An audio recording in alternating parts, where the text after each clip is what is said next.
best place to hide the truth is in the pages of a book.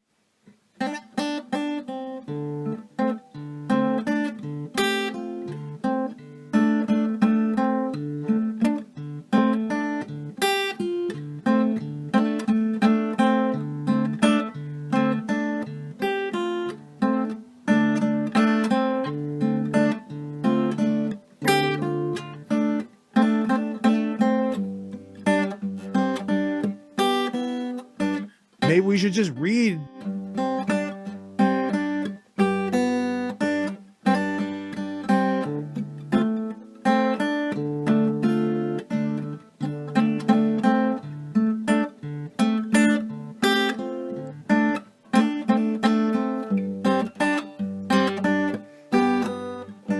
Maybe we should just read.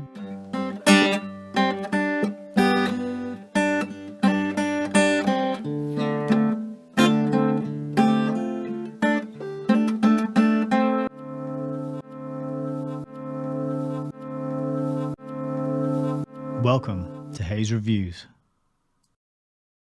Hello and welcome and good evening. This is Nick, creator of Hayes Reviews. We are broadcasting tonight back live for another reading, continuing with the Milner-Fabian Conspiracy by Ioan Ratiu, published in 2012. This is part 6 of our reading, and we have polished off so far 2 chapters. Yes, that's right. In 15 hours of live streaming, we have managed to polish off only 2 chapters of this book.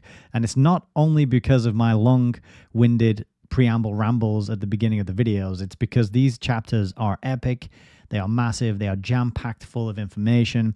They come with extensive footnotes, references, and bibliographies. The last chapter, I believe, was about 70 pages or something like that. This is no lightweight piece of work, right? This is heavy, it's academic, it is dense, it is information packed, and we're continuing tonight. We're going to start with chapter 3, which is all about the Labour Party, the British Labour Party. And so welcome if you are tuning in live, and if you are watching on the replay, welcome to you too. And do not forget that there will be a comment pinned below the video that has timestamps in it. So if you want to jump ahead to a different topic or a section, maybe the part of the video where I actually read the book, then please feel free to do so. Make use of that. I put it there on purpose so that you could use it and we could expedite your learning journey. But for those of you tuning in live, thank you. Thank you for being here. We've already got a bit of chat going on in YouTube.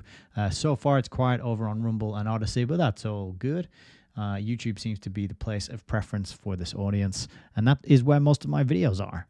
So no problem. If you want to hang out in YouTube, that is absolutely good. It is by far the most reliable and easy to use platform, but it also practices a fair amount of censorship and throttling of those channels which do the best kind of work. Not saying mine's one of them, but I do know of other channels that are massively throttled, that have viewing numbers that are in no way representative of their subscriber count, let's say tens if not hundreds of thousands of subscribers, and then their videos get hundreds of views, and it just doesn't make any sense. So that is to say that I think on YouTube at least the numbers are cooked and we can't read too much into them. So if you are here and you are checking out the video, I'm very glad for that. I've just heard that the Rumble chat is not working. That's a shame. I have been having problems with Rumble and Odyssey this week, and I don't know why. I've been trying to view my content on those platforms, and it's been struggling to play some of the older videos from different books. And so I don't know if that's just because they're upgrading their servers, and my videos are long form and old, and it just needs to wait for them to catch up. Some people in my audience have had no problem viewing the videos, and so hopefully it's just me being paranoid. But yeah, quite coincidental that just as I was saying that YouTube works best out of the lot, somebody pipes up and says that the chat on Rumble is not working. But thanks for that notification, Turbs. I appreciate it. We will keep plugging on regardless. So good evening to you all. I have quite a long video, quite a long intro planned, so I'm going to jump right into it without too much wittering on. Got quite a few tabs to get through tonight, and so I hope if you're all sitting comfortably, Celine Lion, LJ, Turbs, Frank, and Elizabeth over on YouTube, then we shall begin. Oh, and before we begin, I will apologize that I was supposed to do a second video last week. Couldn't do it in the end. Life happened, things happened, stuff happens. I'm not going to bore you with the details, except to give you an apology, because I did have it scheduled and it was there ready to go. And if you turned up expecting another installation of this reading and you didn't get it, I do apologize. But we are back now on our usual broadcast timetable, and that's the first thing I'm going to talk about tonight, actually. So let's go over here. And as you can see, this is my YouTube page, and I've updated the banner at the top, and here I've published the broadcast drumbeat from now on, which is going to be 7 p.m. UK time on Tuesdays and Fridays. We're going to do 2 book readings a week, probably around 2 to 3 hours long. You know me. I like to make the long form content. I like to stretch people's attention span and give people a reason to focus for longer than 30 seconds, longer than 5 minutes. Let's really get in there and look at the details and give ourselves a little bit of a workout, right? So moving forward, it's going to be every Tuesday and Friday at 7 p.m. And that will go on pause over Christmas. I'll have a week off. I'm planning ahead. I'm already planning which week I'm going to have off. So we're going to do this week and next week. Then I'll have a week off, and then we'll be back to it. I'll just remind people as well that on YouTube, you can check out the playlists where you can see all the previous books we've read on the channel. We've got quite a good little selection going there. We've got Open Conspiracy, and then the Bertrand Russell book, and Lusitania, Story of the Rockefeller Foundation, all the way up to the present reading, the Milner-Fabian Conspiracy. We are at 6 videos so far in this playlist. I think we're going to do at least another 6, because as you can see here, we have got quite a bit left of the book. Yeah, we're not that far into it at all. So plenty more to go. So that's just a reminder to people, broadcast every Tuesday and Friday, 7 p.m. And check out YouTube, because that has most of the replays on it. You can also check out Rumble and Odyssey. They are good places to also subscribe and follow, just in case YouTube ever gets shut down for whatever reason. Although on those 2 platforms, I don't have as many of my videos uploaded, so you can't get the full back catalog yet. Okay, let's carry on then with tonight's preamble. So first thing I wanted to talk about connects a little bit to the earlier chapters of the book and also to a later chapter in the book. So if you've been here for the earlier videos, you've seen me talk about the contents of this book, you will know that chapter 10 is called Islamization. That is the title of the chapter, and that is a word which I don't hear being thrown around very much in the mainstream, and I don't really hear it getting thrown around that much anywhere. It's not a term that is in common use, I don't think. It might be in certain circles, it might be on certain channels, none that I can think of or that I know of, but it features fairly prominently throughout this book, and it is mentioned by the author in reference to the changing demographics in the UK and other European countries, as well as North American countries. Part of what Ioan Ratiu is describing in this book is the process of immigration, or I should say the policy of immigration, and how it has been used and who has used it to transform the culture, the societies, the communities, the cultural landscape of the countries that have been targeted. And one of the words he uses is Islamization. And I thought, okay, Islamization, is that a thing? Is that really happening? What is the evidence for it? Sounds like the kind of thing some far-right racist bigot would say is happening, and we don't want to be that, do we? We don't like racism, we don't like far-right bigotry. I don't know, maybe you do. I shouldn't speak for everybody. Some people might be into that. That might be their jam. But for the purposes of being able to continue speaking publicly and online, it's better to make sure you can avoid any labels of that sort. And so we've really got to interrogate and question these kind of ideas and concepts when they come up. So I thought, is there any evidence for this? I'm going to start thinking about this word and considering whether or not it's happening, and keeping my eyes open for evidence in the real world when I'm out and about doing my thing. And yes, I do sometimes leave this little room full of books and go and do things out there in the real world. Not very often. I try to avoid it where possible. But occasionally, every now and again, needs must, and I have to go out there and, it's horrible. I much prefer it in here. But I do go out there and I do look at things. I do notice what's happening. And I think Islamization might be a thing that's happening. And so while I was thinking about this and pondering it, this story was published by the BBC on the 5th of December this year, which is 5 days ago?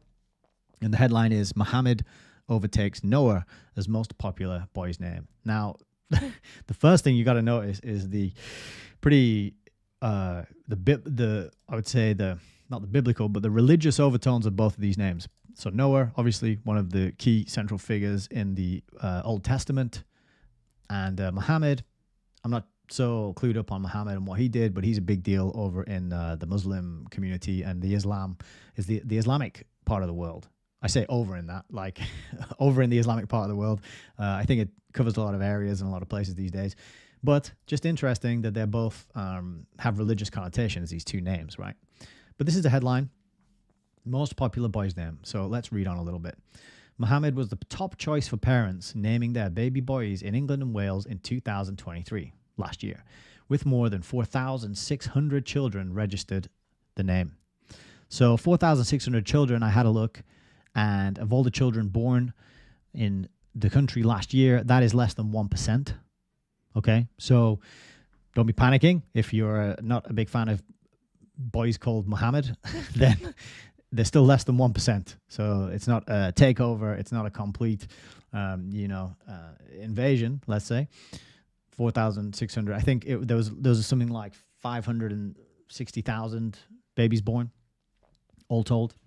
But this is a change because even though Muhammad has been among the top 10 names for baby boys since 2016, it has now become the top name, beating Noah, Oliver, George, Leo, Arthur, Luca, Theodore, Oscar, and Henry. So there's some absolute classic boys' names in that list, all beaten now by Muhammad. And for the girls, it's Olivia. And there's no... I don't know what the Muhammad equivalent would be for the girls. It seems like a lot of the boys get given the same name. I don't know. Interesting. But Muhammad, there it is, top of the list, top of the graph. You can see it right there. Other trends that have been observed are names like Miley, Rihanna, Kendrick, and Elton. And Elton have also seen an increase. And BBC theorizes that this might be due to album releases, touring, and high-profile performances. Also, days of the week have been a further source of inspiration for parents, with names such as Sunday and Wednesday rising in popularity last year. So incredible, impressive feats of imagination and creativity there. Good news, though, royal names were less popular. So that is a very small sliver of hope and optimism and a reason to be grateful and to feel good. The royals are not as popular. People aren't going around naming themselves after that psychopathic bunch of parasitic entities. So that's good. So I just wanted to chuck this news story in and cover it because when I was reflecting on this thesis, which I think Ioan Ratiu is going to present, at least part of his thesis of this process of Islamization, is there any evidence for it? Is that something that's actually happening? Well, here's a bit of news. This story from the BBC kind of suggests that, well, yes, maybe it is happening. Maybe this is a piece of evidence that suggests that the process of Islamization is true, real, and well underway. So I wanted to preface today's show with that.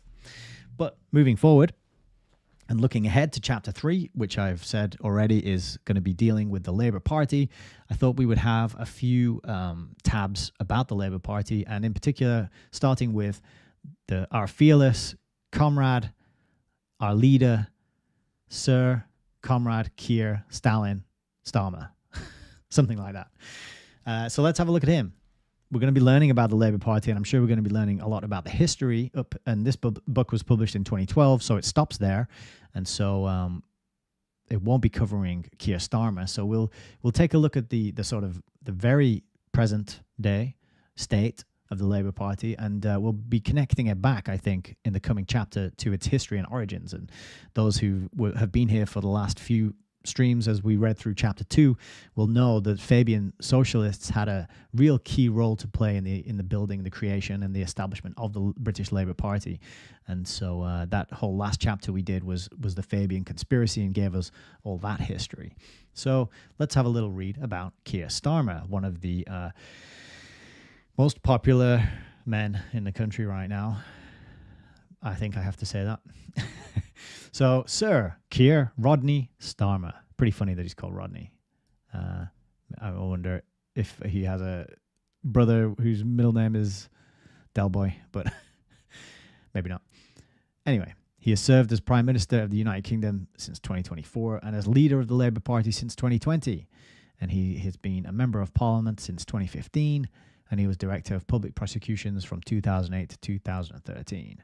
He was called to the bar.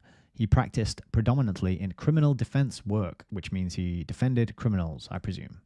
Which, when it sounds good, like, oh, I work in criminal defense. But when you think about it, you say, so you defend criminals?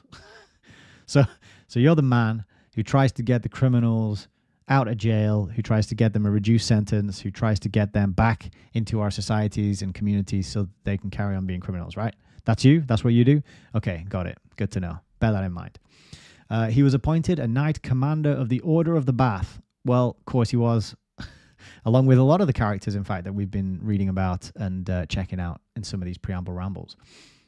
He supported the Remain campaign in the 2016 European Union membership referendum, and he advocated a proposed second referendum on Brexit. And as leader of the opposition, he moved Labour towards the political centre, which is pretty much exactly where it sits to this day.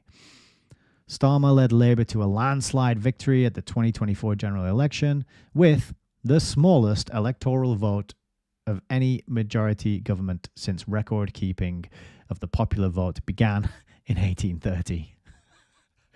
So I love how they say it was a landslide victory. And then they drop in that, but they had the smallest electoral vote since records began. Under Starmer's premiership, the government has ended winter fuel payments for around 10 million people and implemented an early release scheme for thousands of prisoners to decrease prison overcrowding. So that is what you get when you allow a criminal defense specialist to run the country. You get a lot of criminals let out of prison early, and a lot of old people just murdered in their own homes. In foreign policy, he has supported Ukraine in the Russian-Ukraine war and Israel in the Israel-Hamas war. Surprise, surprise. Didn't see that one coming. What a plot twist. Okay, early life and education. His parents were both Labour Party supporters and reputedly named him after the party's first parliamentary leader, Keir Hardie, although Starmer neither confirmed nor denied whether this was the case when asked in 2015. It's got to be the case, right? Come on. Keir, why, come on. It's not a common name. It's not a common name, and history doesn't repeat, but it often rhymes, The subjects he chose to study in sixth form were mathematics, music, and physics, in which he achieved A-level grades B, and C. And this surprised me because I actually got better grades than that when I did my A-levels, and I did mathematics as well. And I did music. I actually did music technology, and I did English literature instead of physics. And I got better grades than the Prime Minister. And I did mention that. I sent it out in a few Telegram groups as a bit of a chuckle. And a lot of people reminded me that who cares what grades you get, doesn't mean anything. It's pointless. And it's not a metric of anything other than how well you can memorize information and regurgitate it on command, which is absolutely true. I wasn't saying I should be the leader of the country and I should be the Prime Minister. No. It wasn't a brag. It was just more of a surprise that surely our brightest and best among us who rise to the top to lead would have got better A-levels than little old me, but no, apparently not. And apparently he also went to school with Norman Cook, who's Fatboy Slim, and he took violin lessons with Norman Cook. So that is a useless piece of trivia. In his teenage years, he was active in the Labour Party, and he joined the Labour Party Young Socialists at the age of 16. So he's a socialist since the age of 16.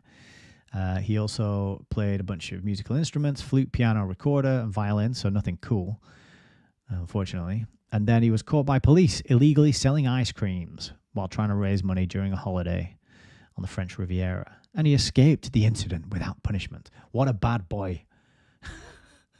What a naughty renegade rogue, you know. That comparison to Rodney and Del Boy, maybe that was appropriate after all.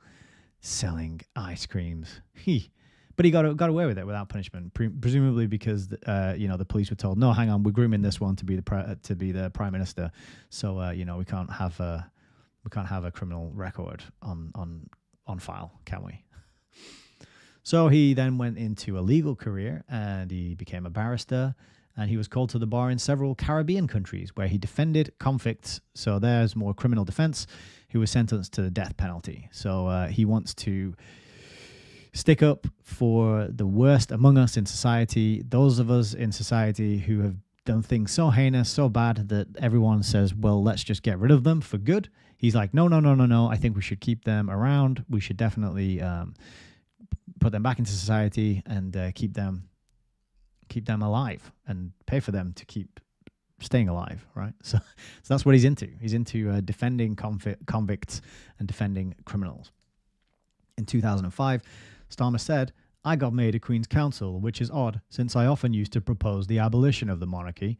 So finding out that he used to propose the abolition of the monarchy is one of the very few redeeming things that this article has to say about him, because I think that's one thing that a lot of us could agree with him on.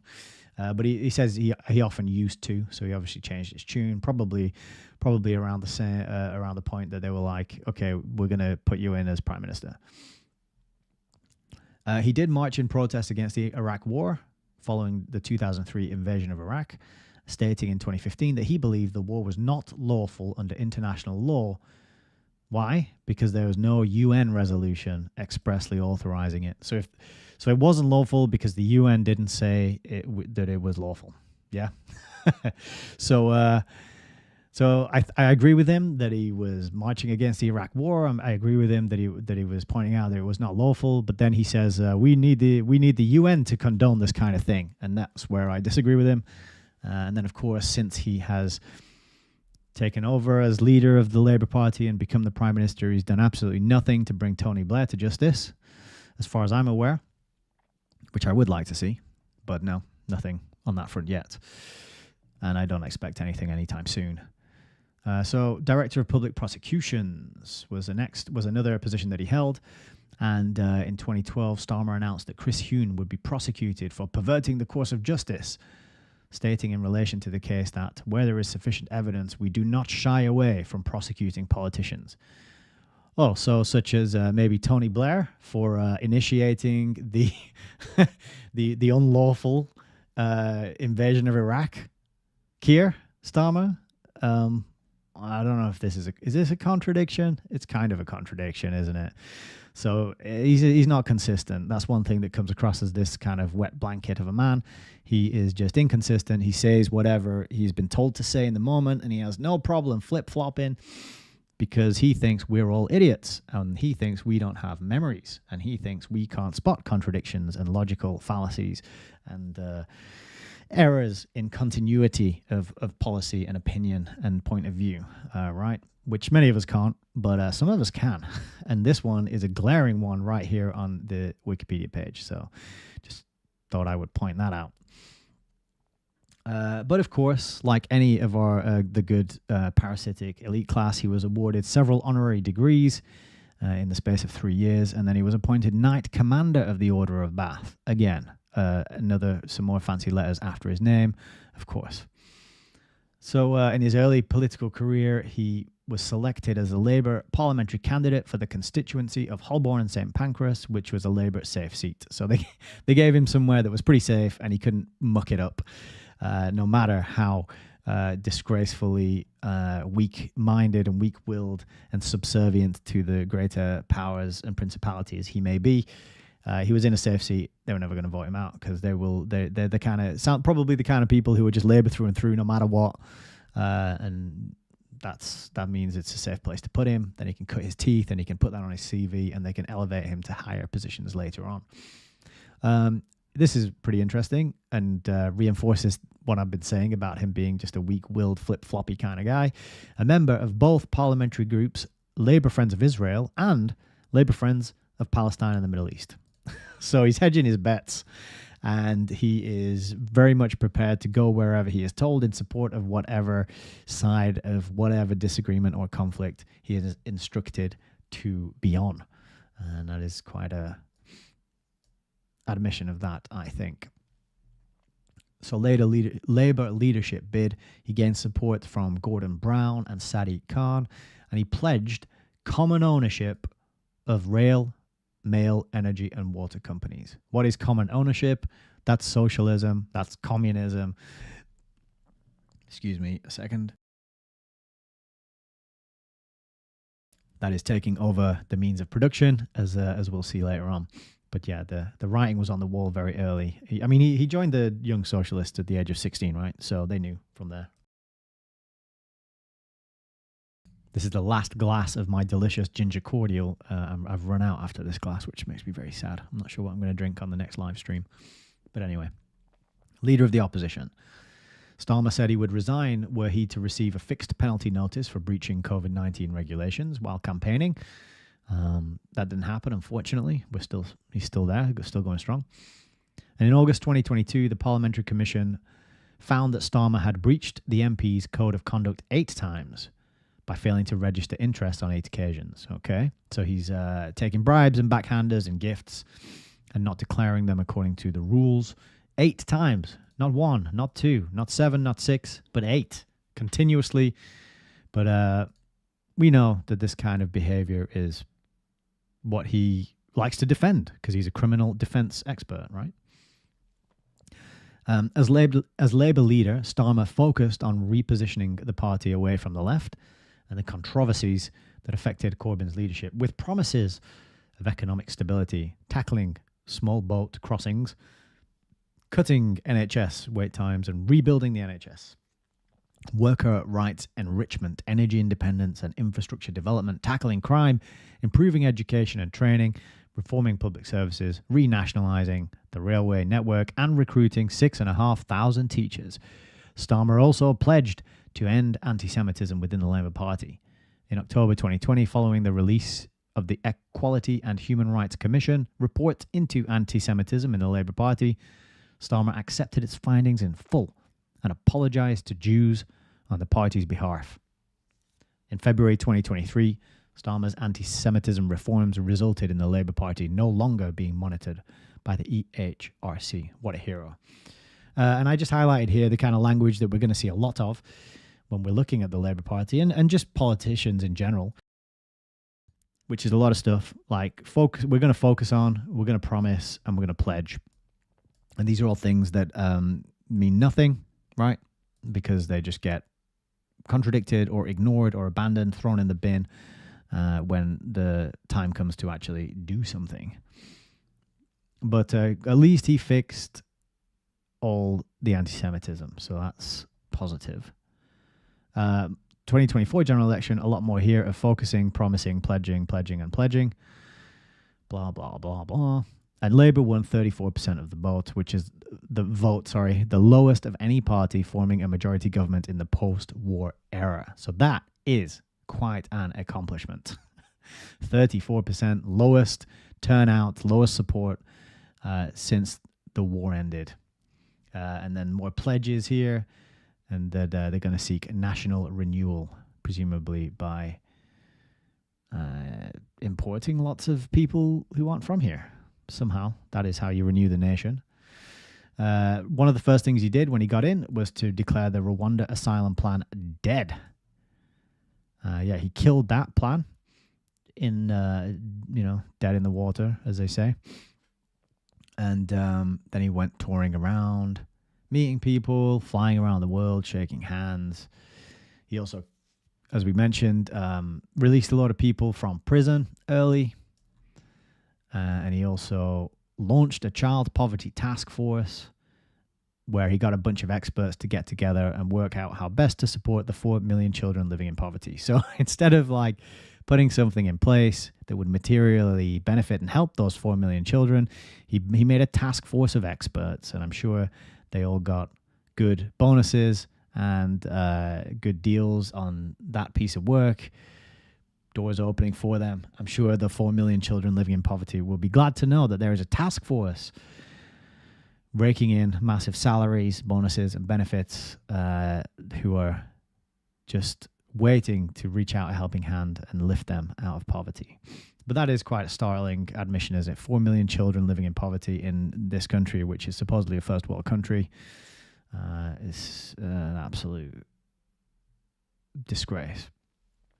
So in the 2024, there was some riots earlier this year, and he says that his message to the people who took part in this: you will regret taking part in this, whether directly or whipping up action online. So this is where he started laying threats out to people who were posting on Facebook, and then he chucked a lot of those people in prison as well. So he released a bunch of prisoners who had done all sorts of things, and then he imprisoned a lot of people who wrote things online.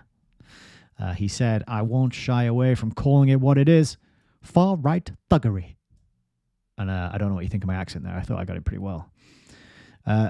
This was funny. Starmer later called an emergency response meeting of Cobra.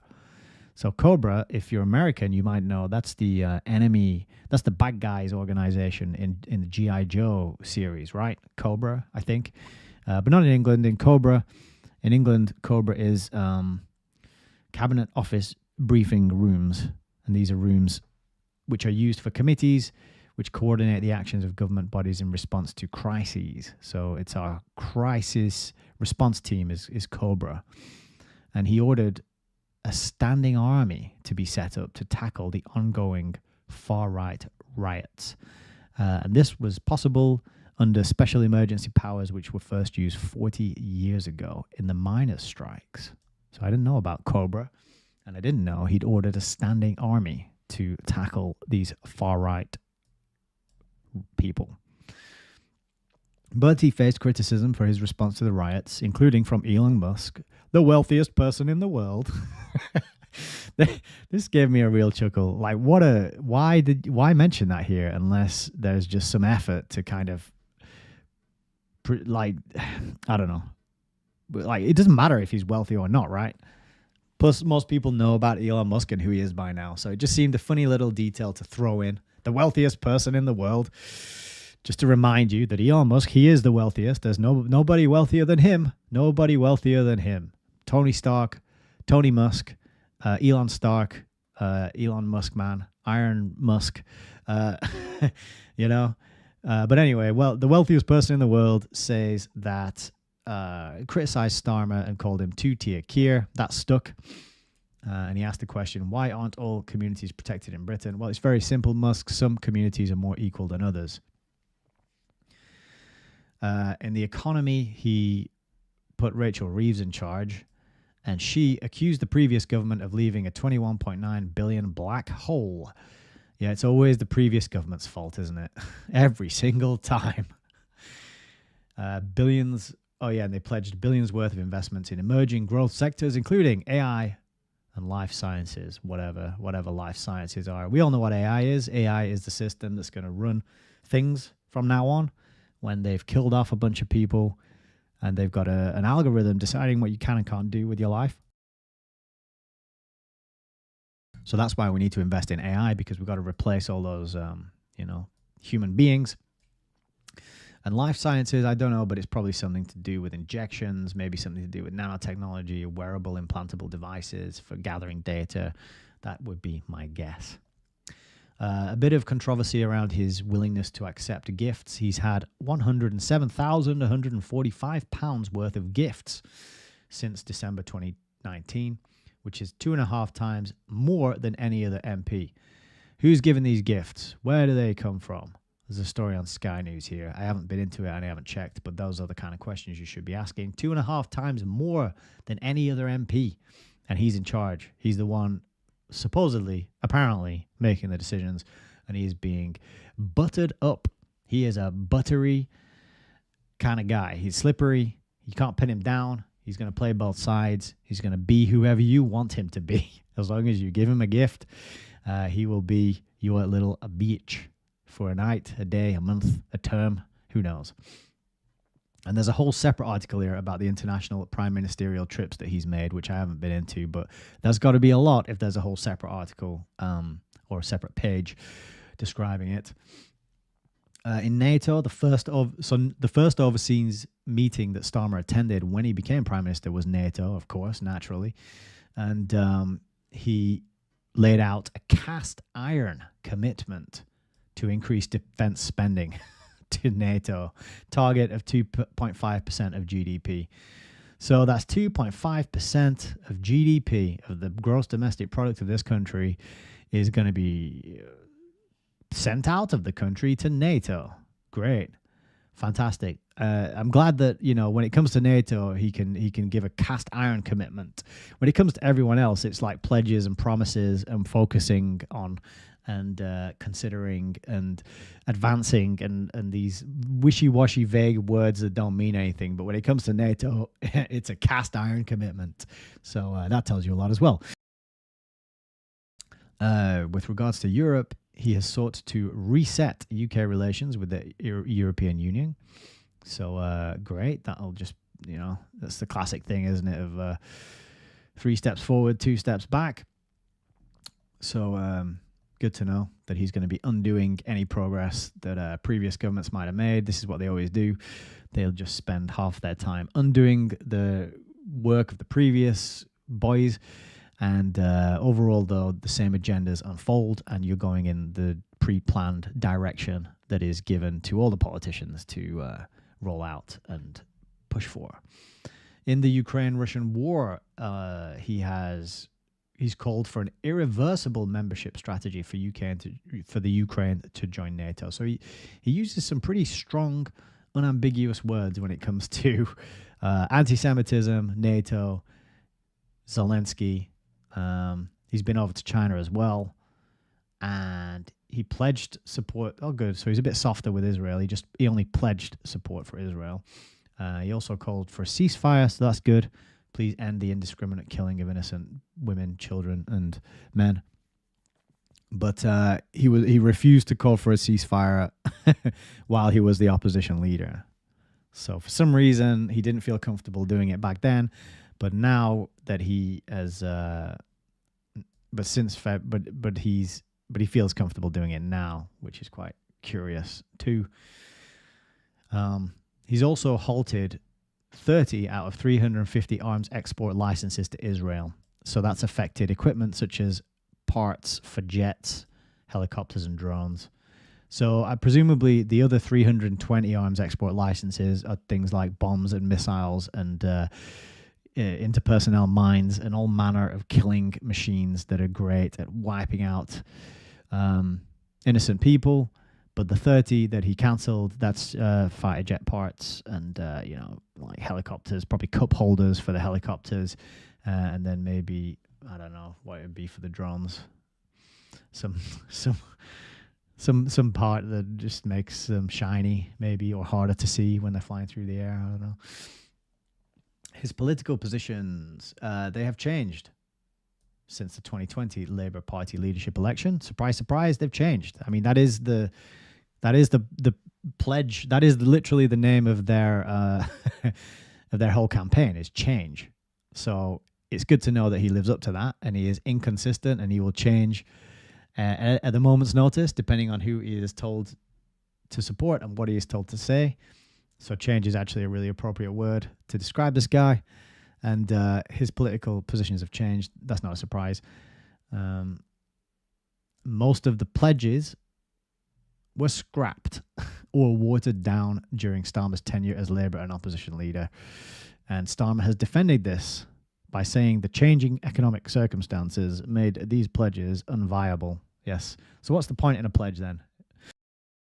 Because they're never held to account. They're never held to the words they say, the promises and the pledges that they make prior to gaining these so-called, so we are told, positions of power. So it's all just word salad, word play. It's all bluster and fluff and hot air, right? Some commentators say Starmer has led his party towards the political center, and others regard his changes of policy as testament that Starmer holds no clearly defined philosophy. Change, isn't it? A third group think that Starmer does subscribe to a definite ideology and that it is towards the left end of the socialist spectrum. So nobody knows what this guy stands for, what he really believes, what his true motivations are, but I can bet you that it's going to be something like the advancement of technocracy, some commitment to funneling money out of the country and into these international organizations, strengthening our ties with the globalist agenda, homogenizing the cultures, getting rid of tradition and family units, and all this type of stuff. So I think this is all kind of distraction, isn't it? To say that, oh, nobody really knows and they're all arguing about who he is and what he stands for, when really the neglected aspect of that conversation is probably the kind of stuff that we're reading about in this book. So this is why we like to compare Wikipedia with the books that we're reading on the channel. It says here, despite the lack of consensus as yet about the character and even existence of Starmer's ideology, it has acquired a neologism, Starmerism, and his supporters have been called Starmerites. So even though we don't know what it is and what it stands for and what it means, we're going to give it a name. So that's helpful. Surprise, surprise, Starmer strongly favors green policies, climate change, tackling climate change, decarbonizing the British economy, and he is committed to eliminate fossil fuels from the UK electricity grid by 2030. That's 6 years from now. So that is just deindustrialization. That is bringing us down to a third world kind of situation to match. I think who was it talking about it? How we're pegged to match. I think it was Newsfist, Chris over on Newsfist, Habiting TV. He was saying that the goal is to bring us down to the level of Jamaica. Because if you average all the world's sort of societies out, they've figured out that where Jamaica is at, that's what all the industrialized, developed, rich Western countries need to be brought down to in order to make a fair and equitable world for everybody. So that's going to happen by 2030, and you will all miss the fossil fuels very much when they're gone. I can guarantee you that right now. And of course, he supports the LGBT rights, including strengthening protections against hate crimes targeting members of the LGBT community, modernizing the intrusive and outdated gender recognition framework. So that is men and women. We're dividing humanity into groups of men and women is intrusive and outdated somehow.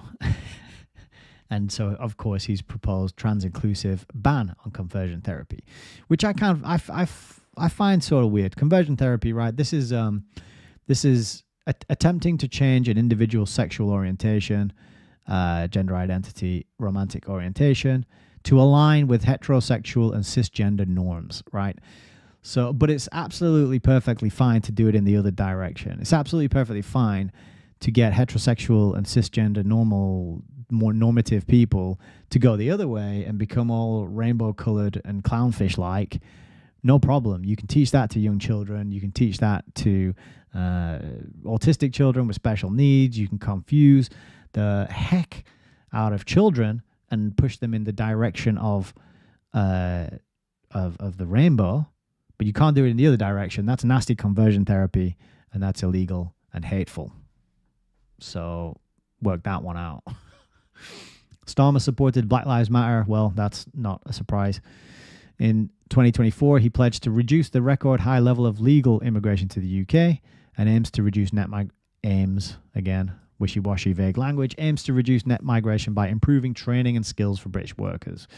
Yeah, because apparently, this is a theme I keep seeing, is that the reason for all the migration that they seem to be leaning on is employers hiring people from other countries and bringing them in. I don't know how true that is, but I think there's more to it than just that.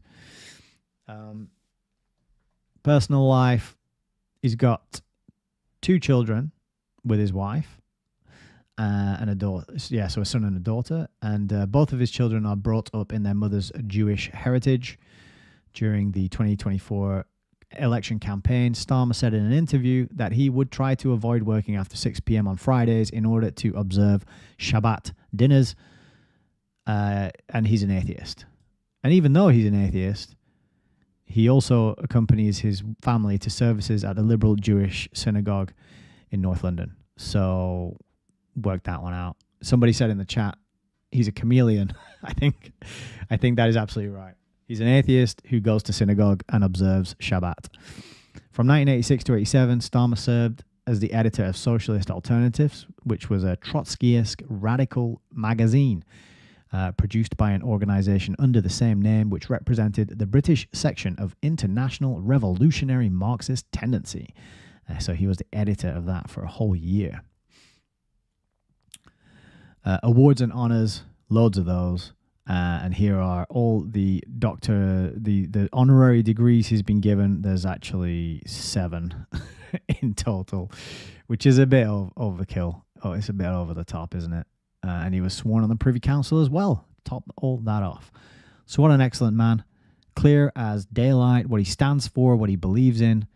Internationalism, the globalist culture of rainbow clownfish values, and lots of war abroad, and giving lots of money to the man in the green khaki outfit, and also to his good friends over in Israel. And then, yeah, so I think it's not that promising to have this guy in charge, based on what I read here. But anyway, let's continue. A little bit here, Keir Hardie. So this is his namesake, and he would not confirm nor deny whether he's named after this guy, but this was actually a founder of the Labour Party. He was Scottish, and a little bit of information about him. I did skim through this. The bit that stood out to me was here, where it says that it was through the single tax on land monopoly that Keir Hardie gradually became a Fabian socialist. He reasoned that whatever the idea may be, state socialism is necessary as a stage in the development of the ideal. That's a weird quote. It sounds like he's saying state socialism is necessary regardless of what it is that you want to do or achieve or talk about, you know? So, so state socialism, he was a socialist through and through, and our Keir Starmer was named after him. So isn't that probably just a coincidence, though? So the Labour Party UK, there's a little bit on the Wikipedia, quite a bit of interesting things on here, but I won't spend too much time going through it because I know the book is going to deal with the history, and we'll probably get much more interesting stuff from the book once we kick off our reading shortly. But key things to bear in mind is that the Labour Party is to thank for the modern welfare state and the National Health Service. So remember, the National Health Service is the mechanism by which the experimental injections were rolled out to a massive proportion of the population. And also the modern welfare state and the National Health Service combined are the main reasons that people want to come here from other countries, because then you get things paid for.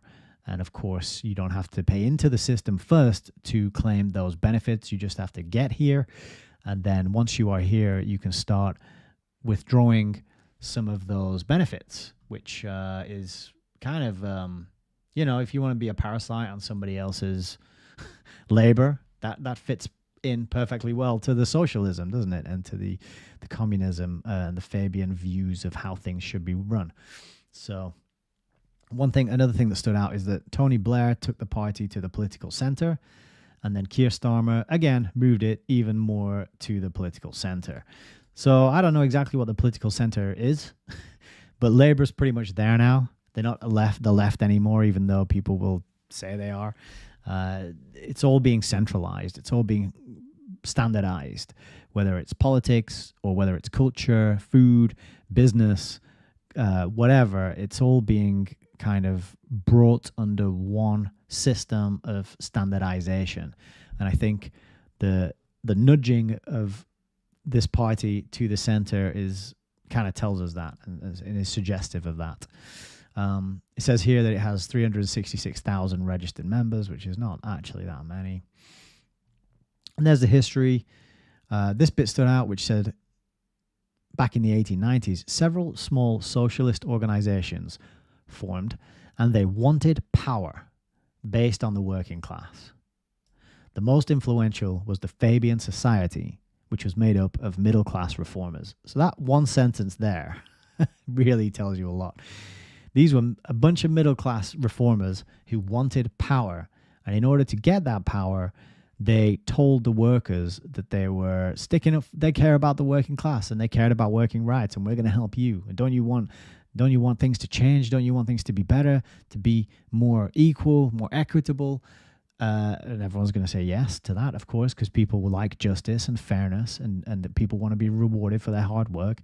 But all it was a lot of middle-class people who wanted power. So they wanted to overthrow the people above them because they weren't in the highest class.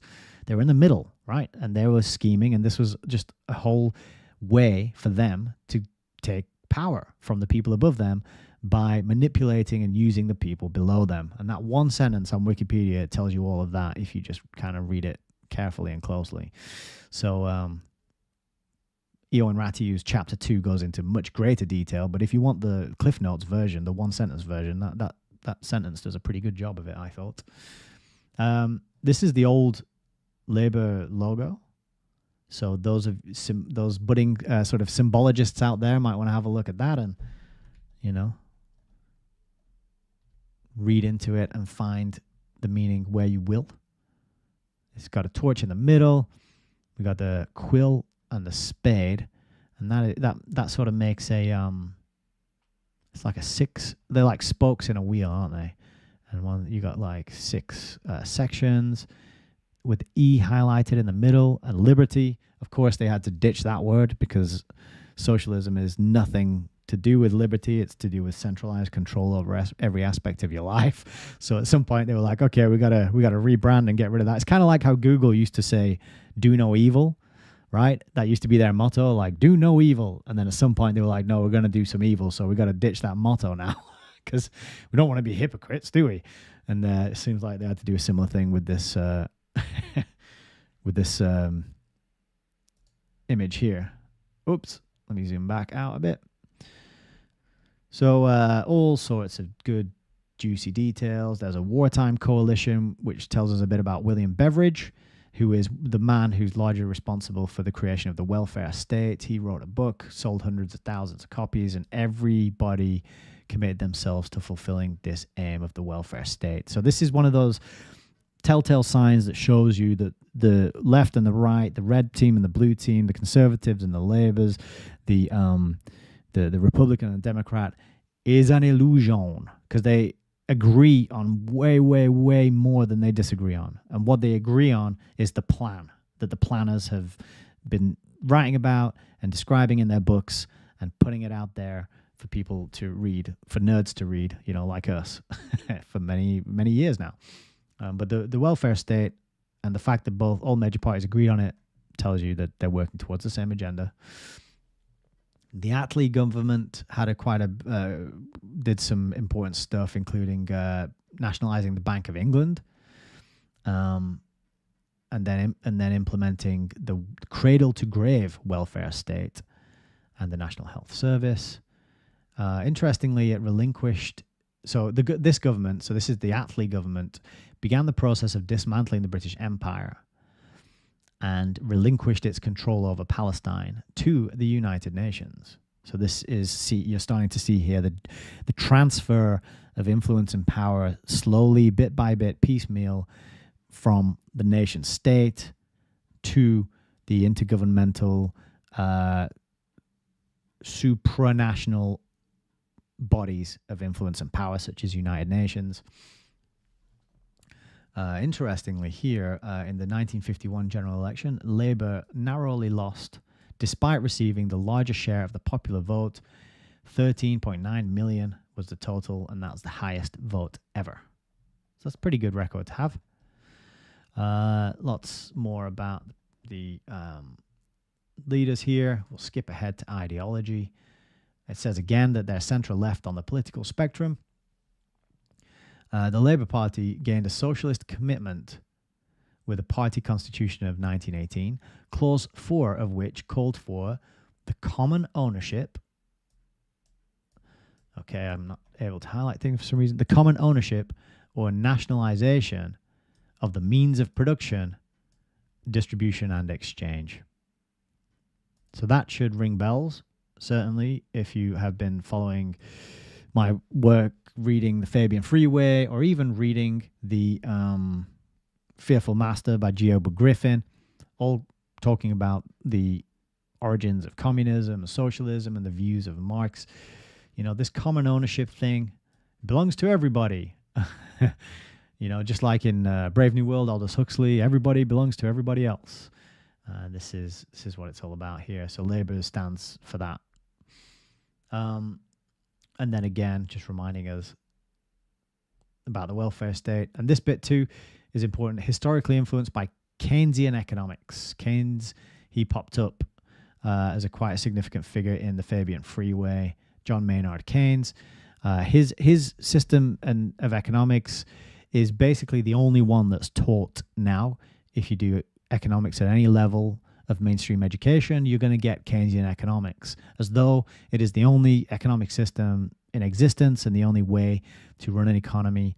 That is, of course, not true. There's a whole alternative competing theory of economics that never gets a mention, and you really have to go out of your way to go and find those books and those thinkers. Nigel Watson's a good guy to listen to about that because he's an ex-economics teacher, and I think he came up with a lot of resistance when he was pointing this out and mentioning and trying to teach other economic systems. But Keynesian economics, that's the dominant economics that most people get, and most people probably don't get it when they're being taught it, because I don't understand it, but I am under the impression that it's incredibly convoluted and overly complicated and hard to follow and hard to understand by design. I don't think there's much more on this that I wanted to... Oh yeah, European and international affiliation. So the Labour Party was a member of the Labour and Socialist International between 1923 and 1940. Since 1951, the party has been a member of the Socialist International. International being the very important word here, just to reinforce the point that I keep making, which is that socialism, it has its eye on the world and full control over all the world's people and resources. And Clement Attlee helped found the Socialist International, apparently. And in February 2013, the Labour Party NEC decided to downgrade participation in the Socialist International. They wanted to downgrade the participation to observer because of ethical concerns. So that tells you something as well, doesn't it? That the Labour Party wanted to distance themselves from the Socialist International because of ethical concerns. But they're observing, right? So they're still connected, still allied. But we'll just observe from a distance because we don't like what you're up to, really, or it doesn't look good for them if they're too closely affiliated, maybe. Lots of stats here about votes and lists of names here about the leadership. And as you can see, Keir Hardie, 1906 to 1908, was the first leader of the Labour Party. And here we are in the present day with Keir Starmer. You know, maybe next year we'll have Mohammed Hardie. And, you know, or maybe they'll take a different last name. Maybe we'll get, let's have a look. What would be a good last name to go? MacDonald. Maybe we'll have Mohammed MacDonald. Will be the next one, or Mohammed Corbett. We'll see. Deputy leaders in the House of Lords, pictures, and that's about it for this article. So, and I have more, but we're not going to get to the book if I go through this. I'm going to whiz through it really quickly. So, if you want to know about what this current government stands for, you can go to gov.uk/missions, and they'll tell you about their milestones for mission-led government. It's all about missions. And one thing you'll notice right off the bat, Keir standing here surrounded by this bunch of very bored looking people, not a single brown face in sight. Terrible. I can't believe they let this picture get on the homepage. That is an absolute affront to the dignity and the importance of our precious non-pink skinned people, isn't it? So that's a bit of a mistake on their part. But anyway, we'll overlook that. We'll let it go.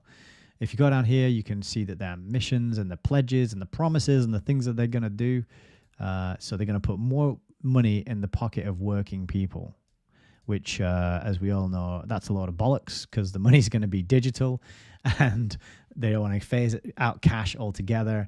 And it's going to be some sort of social credit system where your money is connected to every single thing you do, say, think, buy, speak, every place you go, and all that will feed into your ability to have your little comrade credits, right? So we know that's bullshit. Building 1.5 million homes, maybe that's true. A friend of mine texted me today to say that I should look into the number of these homes that have been pledged to migrants. I haven't done that yet, so I don't know how many of those million homes are already promised to who and which parts of our society have been promised those homes.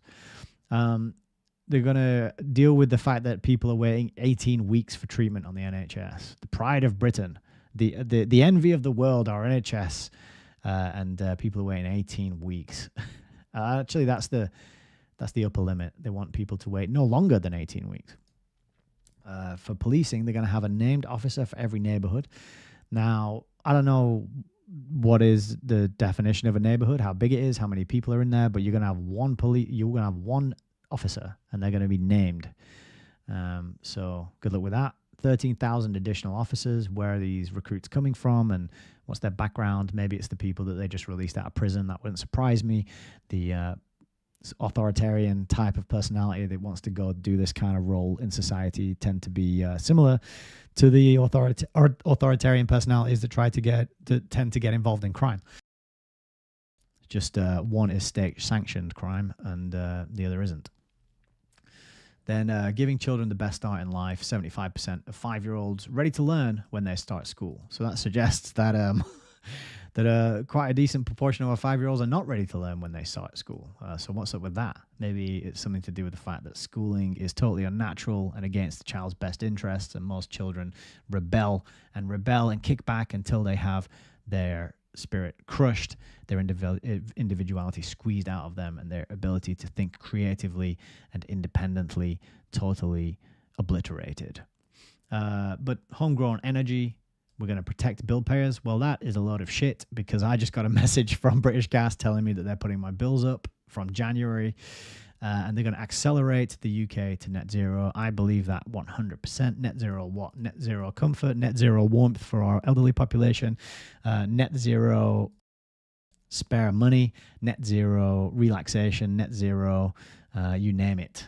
Anything good, they want to get rid of it and bring it down to zero. So that's I believe them when they say they're going to accelerate to that. So these are the missions of the Keir Starmer led government. So looking forward to that. Strong foundations. There's a whole article on each of these bits, which I haven't been through all of them. I've just been through the strong foundations, and it says the government is committed to the principles of sound money. So by sound money, they mean we're going to let a private entity print as much of it as they want and force you all to use it. So that's what they mean by sound money.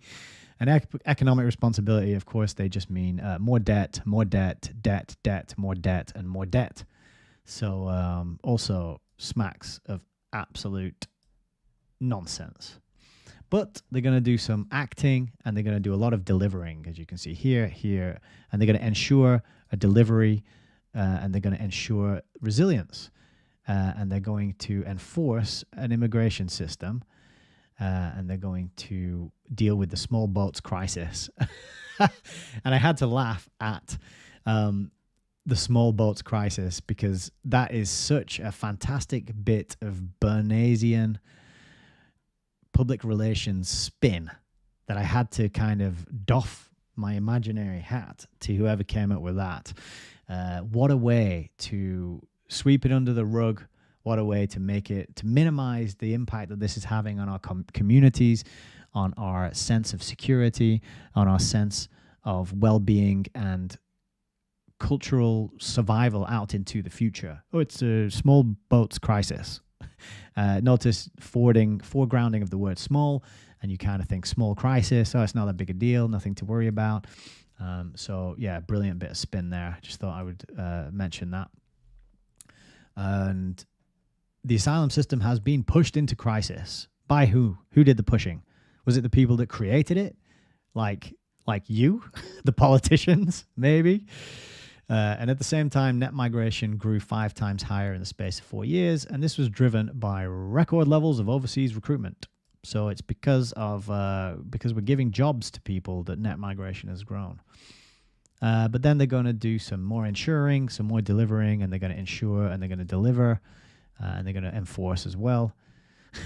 And then this bit made me laugh. National security. The first duty of the government is to keep the country safe, which is why it's third on the list of this article, right?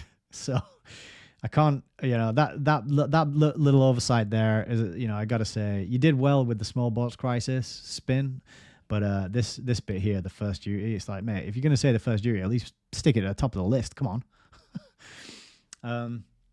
But the threat to the UK is growing because of Russia, because of China, because of climate change and rapid technological acceleration and terrorists. It's the terrorists. They are back. They had a break during the lockdowns. They were scared of the big spiky red blobs as well. And, they were staying indoors and they were social distancing and, they had their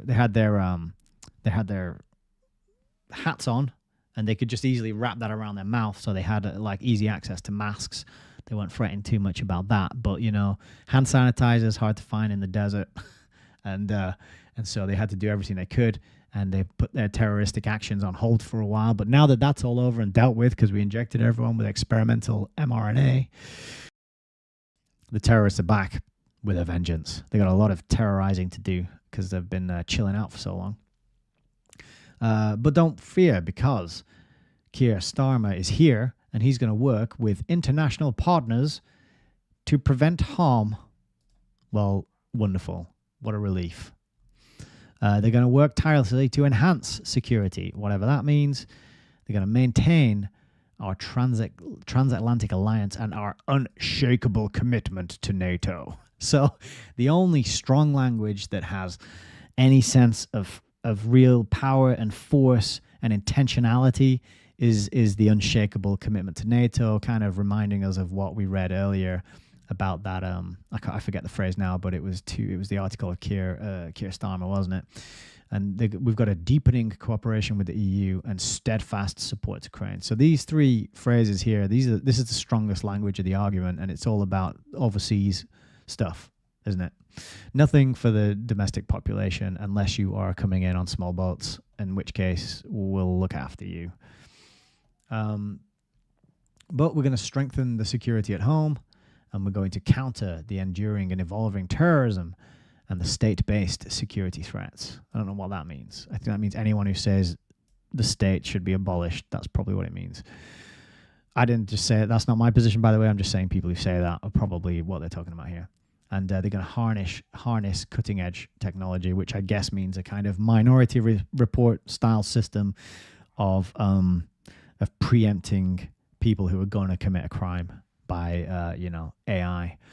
And then, of course, the usual fear-mongering about climate change, cyber threats, food security, and disruption to critical supply chains. So expect lots of that. Start thinking about where you're getting your food from. Start making friends with farmers. Start trying to grow your own herbs. Start maybe trying to grow things that you can trade and barter with, because this is basically an admission that we're going to be seeing a lot of that stuff happening. How do they know? Because they're doing it. That's how they know. So that's strong foundations. Very revealing, very interesting. I think that's the end of my preamble ramble. Oh no, it's not. Because this happened. And for all that we just learned about the Labour Party, about what they stand for, and about Keir Starmer, on the 6th, no, not the 6th, sorry, this was earlier this month, 6th of December, earlier than that, sorry, but there was a petition which says, call a general election. I would like there to be another general election. I believe the current Labour government have gone back on their promises that they laid out. And this has got almost 3 million signatures, which means they're going to debate it on the 6th of January. And you can watch that on the YouTube Parliament channel. Sorry, the UK Parliament YouTube channel is where you can watch that. And they gave a response. And this is the most non-response response I've ever read. It says nothing about calling a general election. It says nothing about their reasons for or for not doing it. It's just a load of waffle, basically copied and pasted from the pages we were just looking at. But they did say down here, of course, it says the government was elected by the British people. So you elected us, therefore you can't unelect us, because you only have the power to elect us, not unelect us, right? Because that's how it works. You only get you get to vote once, and but we voted once and we didn't like the outcome of the vote, so we want to vote again. No, it doesn't work like that. But of course, they have to say we inherited unprecedented challenges, blame it all on the previous guys, and they said mission-led government rejects the sticking plaster solutions of the past and unites public and private sectors. So there is your public and private partnerships of the future. National, devolved and local government, business and unions, and the whole of civil society in a shared purpose. Communism. Communitarianism, the shared purpose, the subordination of the individual to the whims and the wishes of the collective. There it is, right there in their answer, which is not an answer, which doesn't address the reason why they had to provide an answer. Whoever wrote this really just didn't give us anything useful or address this topic. But 3 million people want another general election. Quite interesting. I wouldn't be surprised if that was the most signatures on one of these petitions ever. But I don't know that for a fact. But that is the end of our preamble ramble. So, before we get on with the book, I'm going to check in with the comments. Before I do, I would like to say, if at any point during the stream you feel moved to support, then you can go on over to allmylinks.com/Hayes Reviews, where you can find ways to donate.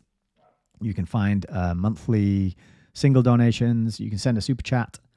You can connect with me on Telegram, Instagram, or Twixter.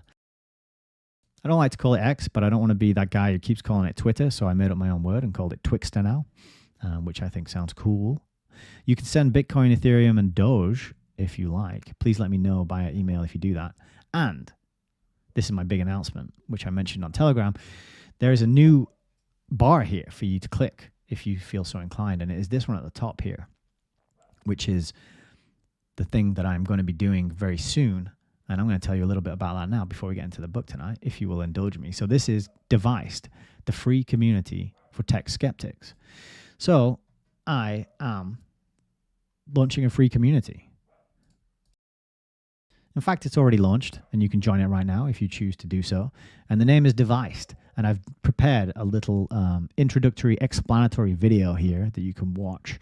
I won't play that for you right now, but I will tell you about what is inside and give you a little whistle-stop tour. So this is a free community, and the whole point of it is to bring people together who want to learn more about technology and get a better insight and grasp and control over their own relationship to technology, and maybe help others to do the same as well in a community environment that is built on learning and exploration and understanding, right? So in the community, once you join and you just need an email, put that in, and then you will get access. There's going to be links to weekly sessions that I'm going to start holding in January. So we're going to have two weekly meetings on Zoom, and I've called these meetings Screenaholics Anonymous. So these meetings are going to be they're not going to be recorded. It's just a place for us to get together and discuss the problem of screen addiction. What can we do about it? How does it affect our lives? What resources can we marshal and gather? Do we need some emotional support? Do we need to vent and let off our steam? Do we need to share resources with each other to help deal with that, right? So Screenaholics Anonymous, that's a twice weekly meeting on Zoom where we get together and just talk. You know, there's no structure, there's no formal thing in place, and it's not going to be recorded. It's basically just a space to hang out if you would like to do that.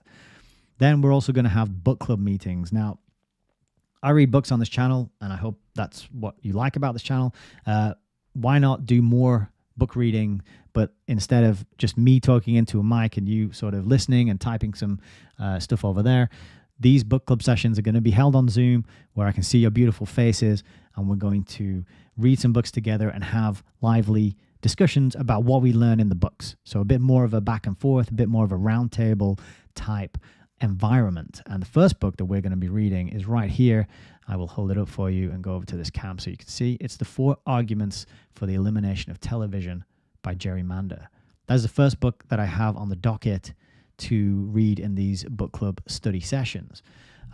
This is a book from the 70s, and I thought the first thing we could do in the book club is to read a few books that help us understand what is technology, where did it come from, who designed it, why is it so ubiquitous in our modern lives, and let's understand the problem in order to start identifying ways, solutions, and means by which to get out of it. Yeah.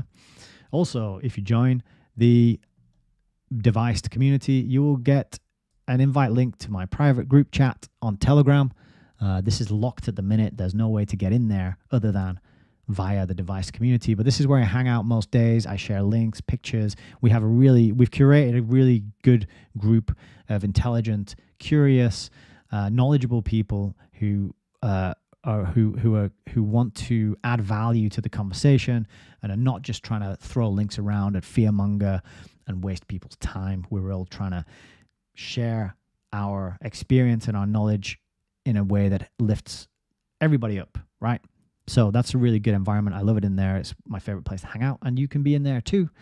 And that is what you get if you join in with Devised. So please consider that. That is my offer. It's free, as I said.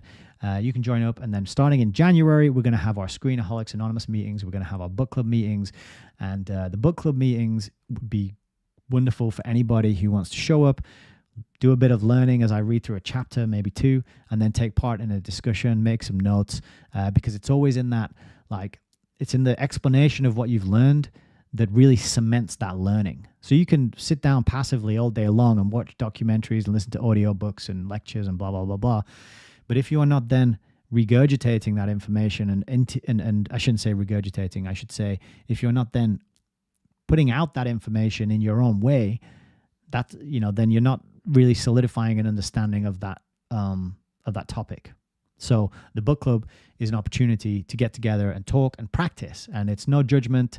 It's not there it's not there for people to show off.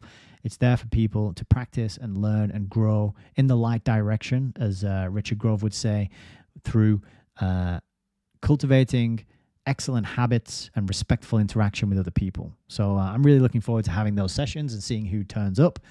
They're going to start, as I mentioned, in January. So if you're interested in that, if any of that sounds appealing, you can check out the little explanatory video there.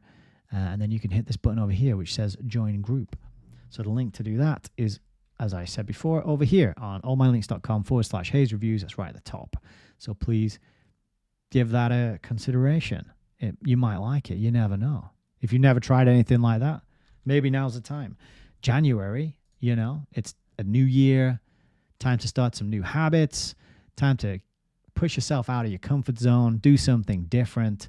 And do some learning with a bunch of people who are excellent and kind and decent and want to see you grow.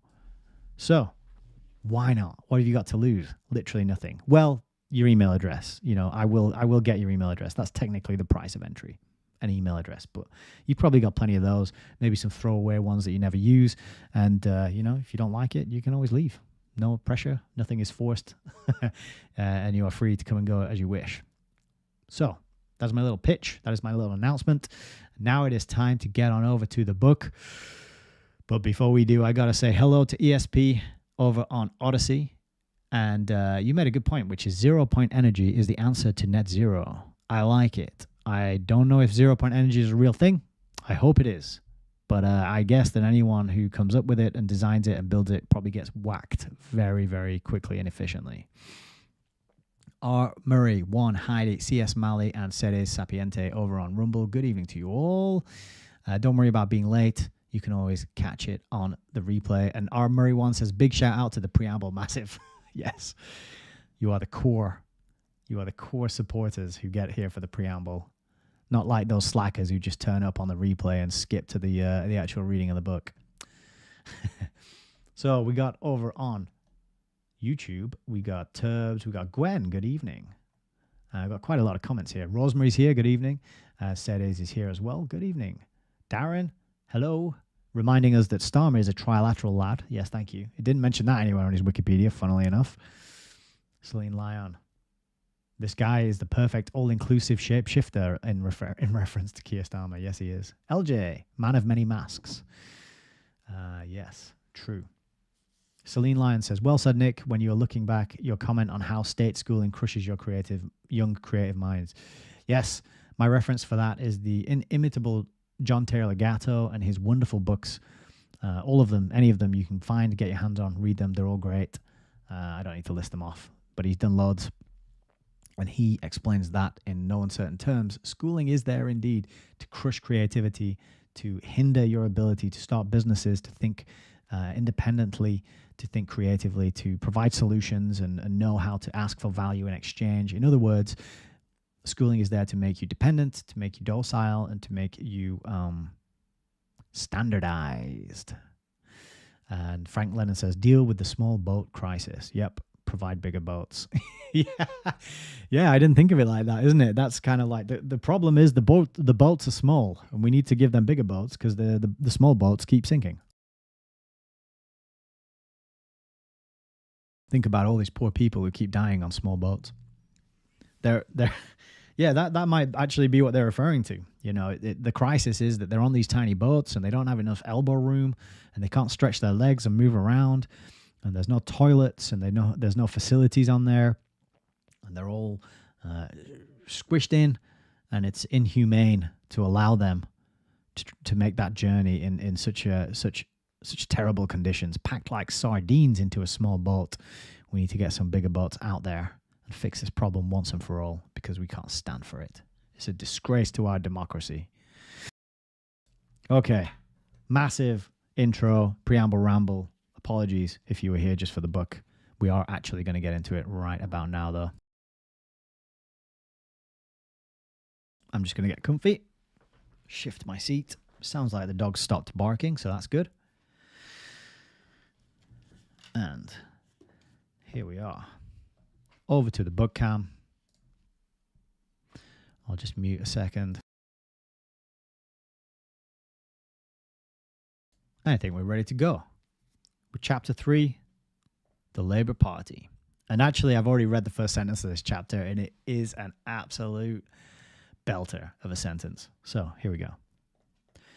The Labour Party is the largest, most powerful, and most dangerous group to have infiltrated British society and taken over political power in modern history. So there you are, in no uncertain terms. Ioan Ratiu laying it out for you right there. Here is why everything about the Labour Party is deceptive, anti-democratic, and anti-British. The Labour Party has its roots in Fabian socialism, a subversive ideology inspired by Marxism, which aims to create a totalitarian new world order. Labour leaders have openly declared that the Labour Party will not abandon, now or ever, the vision of a new world order, while claiming to promote social justice, welfare, prosperity, etc. It was created for the purpose of controlling the working classes by the Fabian Society, a semi-secret private organization with links to financial and industrial interests, whose leaders covertly advocated dictatorship while ostensibly promoting democracy, and continues to be controlled by the Fabian Society. The identity of the Labour hierarchy with the FS is evident from the fact that Fabian socialist membership increases dramatically, from only 3% in the general Labour membership to about 50% among Labour MPs, rising to nearly 100% among Labour leaders and prime ministers.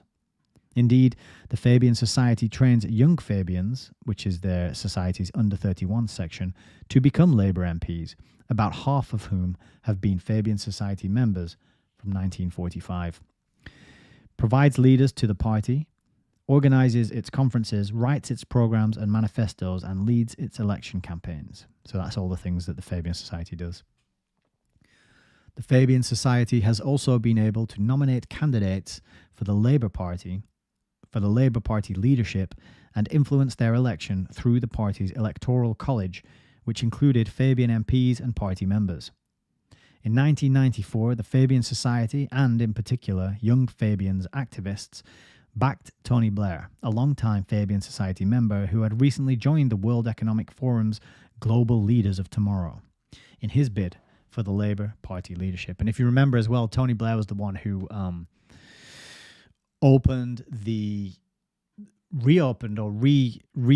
revealed the Fabian window after it disappeared and magically reappeared at Sotheby's, right? 15 years later or something. He was the one to be there at that ceremony. The Society also devised the New Labour brand, which was central to Labour's election campaign under Blair, and published the latter's pamphlet, The Third Way, after the election. In the 2010 leadership contest, all key candidates, David Miliband, Ed Miliband, Ed Balls, and Andy Burnham, were Fabian Society members, thus ensuring that a Fabian backed by the Society became leader.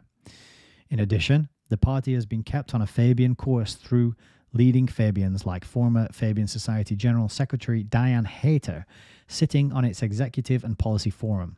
Quote, special advisors like Michael Jacobs, who was the Fabian Society General Secretary, Ed Balls, who was the Fabian Society Chairman, and Nick Butler, who was the Fabian Society Treasurer, who dominated the government's economic policy under the last Labour regime, and Fabian pressure groups like Compass and Progress. That is an interesting title for a pressure group, isn't it? Compass and Progress. Compass. What other secretive society has a compass? What could it be? In line with its Fabian agenda, Labour has been responsible for introducing policies like mass immigration and multiculturalism, deliberately designed to destroy traditional British society and reconstruct it in line with its internationalist schemes. In particular, Labour's policy of state-sponsored mass immigration has resulted in lower wages and higher living costs, exposing it as a fraudulent organisation working against the interests of the British working classes, whom it falsely claims to represent. History of the Labour Party. In the late 1880s, the Fabian Society, together with other Marxist-inspired organisations like the Social Democratic Federation, began to influence the Labour movement and campaign for the formation of a separate Labour Party, creating the Independent Labour Party in 1893. In 1900, the Fabian Society, the SDF, ILP, and a number of trade unions established a Labour Representation Committee, or LRC. In 1903, the LRC's Fabian leadership made a secret pact with the Liberal Party against the Conservatives. This enabled it to win 29 seats in the 1906 general elections, after which it renamed its organisation the Labour Party. True to its Fabian strategy, the Labour Party soon began to displace its former Liberal allies, and by 1922 it became one of the two major political parties. In 1924 and 1929, it formed a minority government, and in 1945, it formed its first majority government under Fabian Prime Minister Clement Attlee. Already in 1905, the Labour Representation Committee had declared as its ultimate object the overthrow of capitalism and the institution of a system of public ownership of all means of production, distribution, and exchange. In the same vein, the Labour Party constitution adopted in 1918, written by Fabian leader Sidney Webb, aimed to establish state ownership of the means of production as well as state, i.e. elite, control of all industries and services. Following the 1917 Communist Revolution in Russia, the Labour Party was quiet about the new regime for fear of being associated with revolutionary violence. However, by the early 1930s, the rise of nationalism and anti-communism in Europe forced Labour leaders to show their true colours. In 1931, Sidney Webb declared his belief that the Soviet Union was a model Fabian state. In 1932, Webb and his wife Beatrice visited the Soviet Union and published a massive study eulogizing Stalin's communist regime as a new civilization to be emulated by the world. Similarly, Leonard Woolf, secretary of the Labour Party's Imperial and International Advisory Committees, described the Soviet Union as the greatest civilization in human history. During World War II, Labour MPs who had joined Winston Churchill's coalition government began to campaign for socialist policies like nationalisation, social welfare based on increased taxation and public spending, and in particular cooperation with the Soviet Union as the principal rallying point for the forces of socialism throughout the world. On its election to office in 1945, the Labour government under Fabian PM Clement Attlee introduced the Beveridge Plan, which created the cradle-to-grave welfare or nanny state in order to sugarcoat socialism and deflect attention from its real agenda, which was the nationalisation of industries and services, i.e. transfer of control to a self-appointed clique in imitation of the Soviet model and the dismantling of the British Empire in preparation for the establishment of a socialist world government. So you'll notice that quite a lot of what we're hearing now is overlapped with what we just read on Wikipedia, and I think it's not redundant, but it's good to see that Wikipedia backs up Ioan Ratiu's book and the things that he's saying, right? It's just a way to kind of give more credence and more weight to this author and his writing so that people can't really hand wave it as, oh, it's just conspiracy theory. It's like, well, it aligns pretty much with everything that we just read in Wikipedia. Not that Wikipedia is a reliable source for anything, but it is a reliable source for what you're supposed to think about things. So, yeah. Sounds like he's done his homework, in other words. And that sentence we just read was ridiculous. That was massively long. Where did we get to? Okay. Socialist world government, yeah. Despite appearances, so this is about Beveridge Plan and the nanny state. Despite appearances, as evident from his book Power and Influence and Other Data, Beveridge was as self-promoting and power-obsessed as the Fabian Society who co-authored his report. Among other socialist projects, Labour was instrumental in the creation of the United Nations. What a surprise. Which was run by pro-Soviet socialists advised by Soviet communist officials. And the reference for that point that you just made is the Ed Griffin book that we read on this channel. And he also says this also applies to NATO, the North Atlantic Treaty Organization. So remember when we're seeing Keir Starmer, and the strongest language he uses is to profess his support of NATO.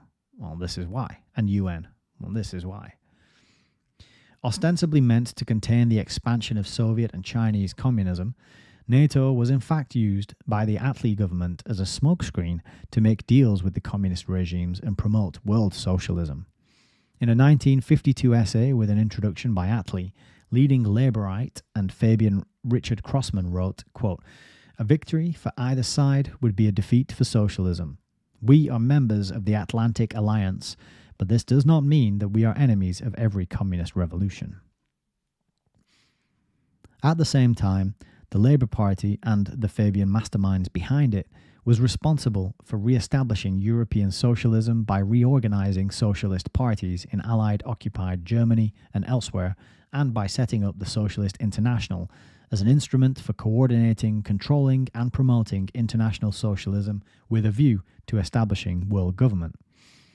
Well into the 1960s, the Labour Party under Fabian Harold Wilson promoted the idea of the Soviet Union, which included concentration camps and forced labour for political prisoners, as a superior social and economic model to be emulated by Britain. While its rhetoric has become more guarded and sophisticated, the Labour Party's policies continue to be dictated by the old socialist ideology of its Fabian founders, represented by Fabians like Ed Miliband, which explains the catastrophic results Labour governments have had on Britain and the world. Labour's utter betrayal of the country. The areas on which the Labour Party has met strong and fully justified criticism from both rival parties and the general public include the economy, education, social breakdown, extremism, crime, immigration, multiculturalism, and Islamization.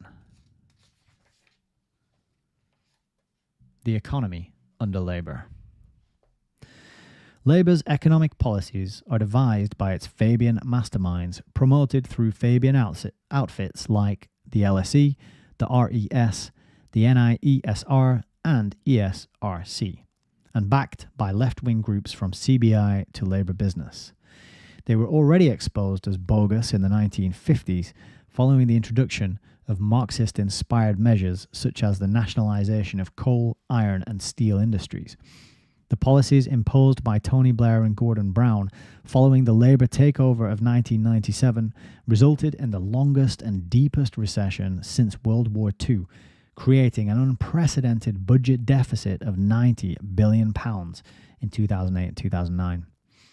The apparent economic boom of the first years of Labour rule turned out to be a typical Labour con based on a corrupt credit system.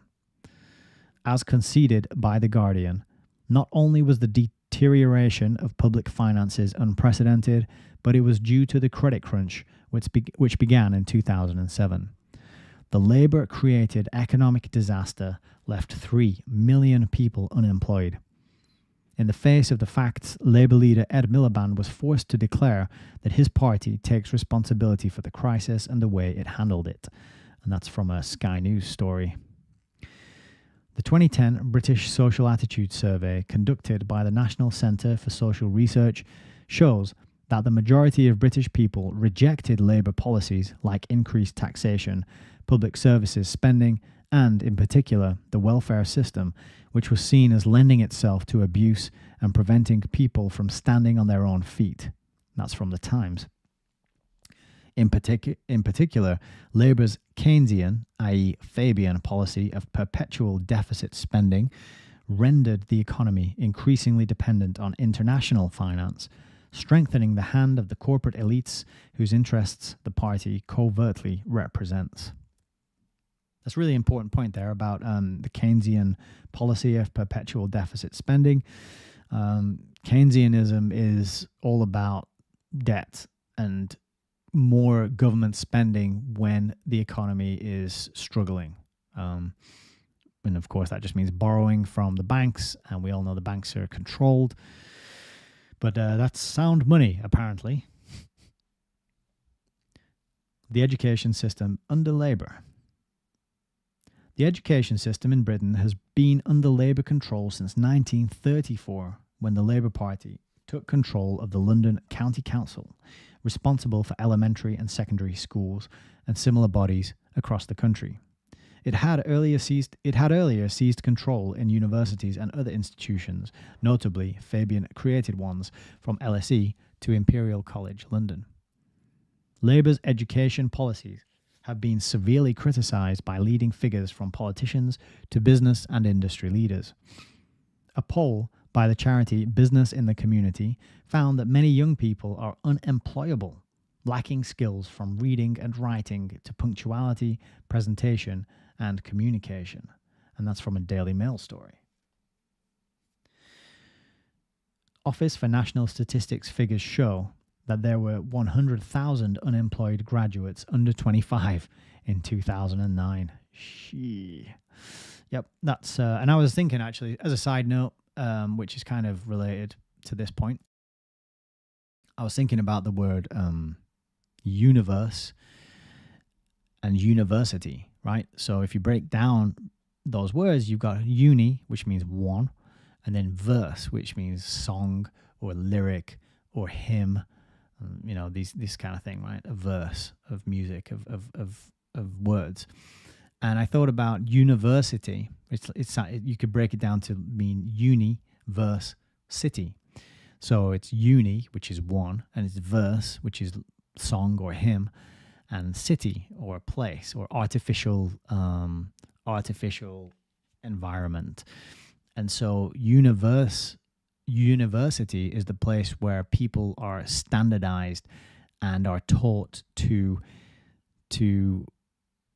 sing from, you might say, to sing from the same hymn sheet, right? Because it's a universe. It's one song. It's one hymn. It's a standardized singing from the same hymn sheet kind of process that people undergo when they go through the university. I was just reflecting on that and playing around with the sort of meanings and the revelation of the method that's contained within the word itself, right? But anyway, back to the book. It's probably just coincidence. The fact that the labor regime found it necessary to import millions of skilled workers from countries like India and Pakistan speaks for itself. It shows that in spite of the vast amounts of taxpayers' money invested in it, Britain's education system is worse than that of third world states. The breakdown of British society under Labour. Already in the 1950s and 60s, British people's traditional strong sense of family life and attachment to Christian values were labelled unadmirable and undesirable by Labour's Fabian ideologists. This was no accident. Karl Marx himself in the Communist Manifesto had boasted that communists wanted to abolish the family. Like Marx, early Labour leaders such as Bernard Shaw were outspoken opponents of the family, and admitted by Tony Blair, quote, "The old left tended to ignore the importance of the family." Unfortunately for the long-suffering British people, the new left changed its policies about as much as leopards change their spots. Whether old or new, Labour policy has been to ignore the importance of marriage in the development and progress of children, allegedly so as not to appear discriminatory or judgmental towards unmarried or single parents. The direct result of this has been that in 2009, married couples became a minority in Britain for the first time in history, and this in turn has led to a rise in broken homes and the antisocial and criminal behaviour that comes with it. I did not know married couples were a minority. Wow. Labour's Fabian schools. Labour's Fabian School Secretary Ed Balls belatedly admitted that his policy was a mistake, and that's from the Sunday Times. So we know that Ioan Ratiu likes to read his newspapers, that's for sure. The overall result of Labour policies has been that the overwhelming majority of Britons, 70%, now believe that British society is broken. And that's from the Times in 2010. And that's one thing you notice as well in all that bump that I was reading at the intro. It never once talked about British people, you know? It never talked about British values. And if it did, he didn't label them. He didn't talk about the nuclear family. You know, it didn't mention any of that stuff. The traditional man plus woman equals child formula that ensures a society's continuation and survival into the future, right? The rising crime wave under Labour.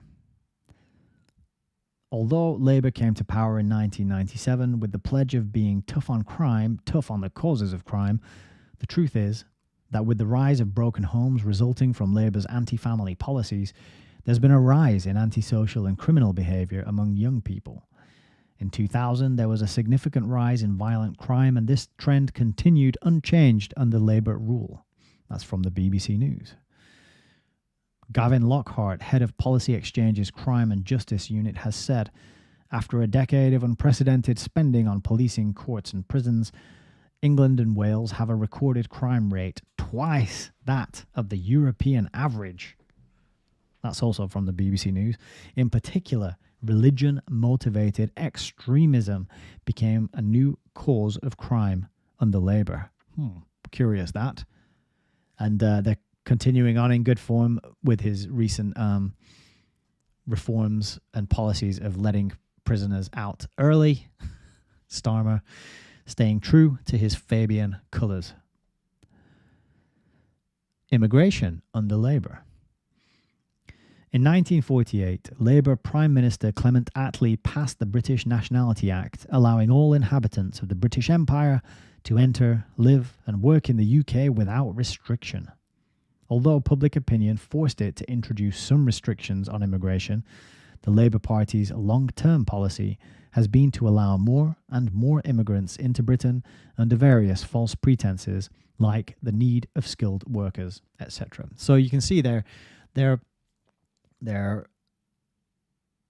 I'm trying not to swear.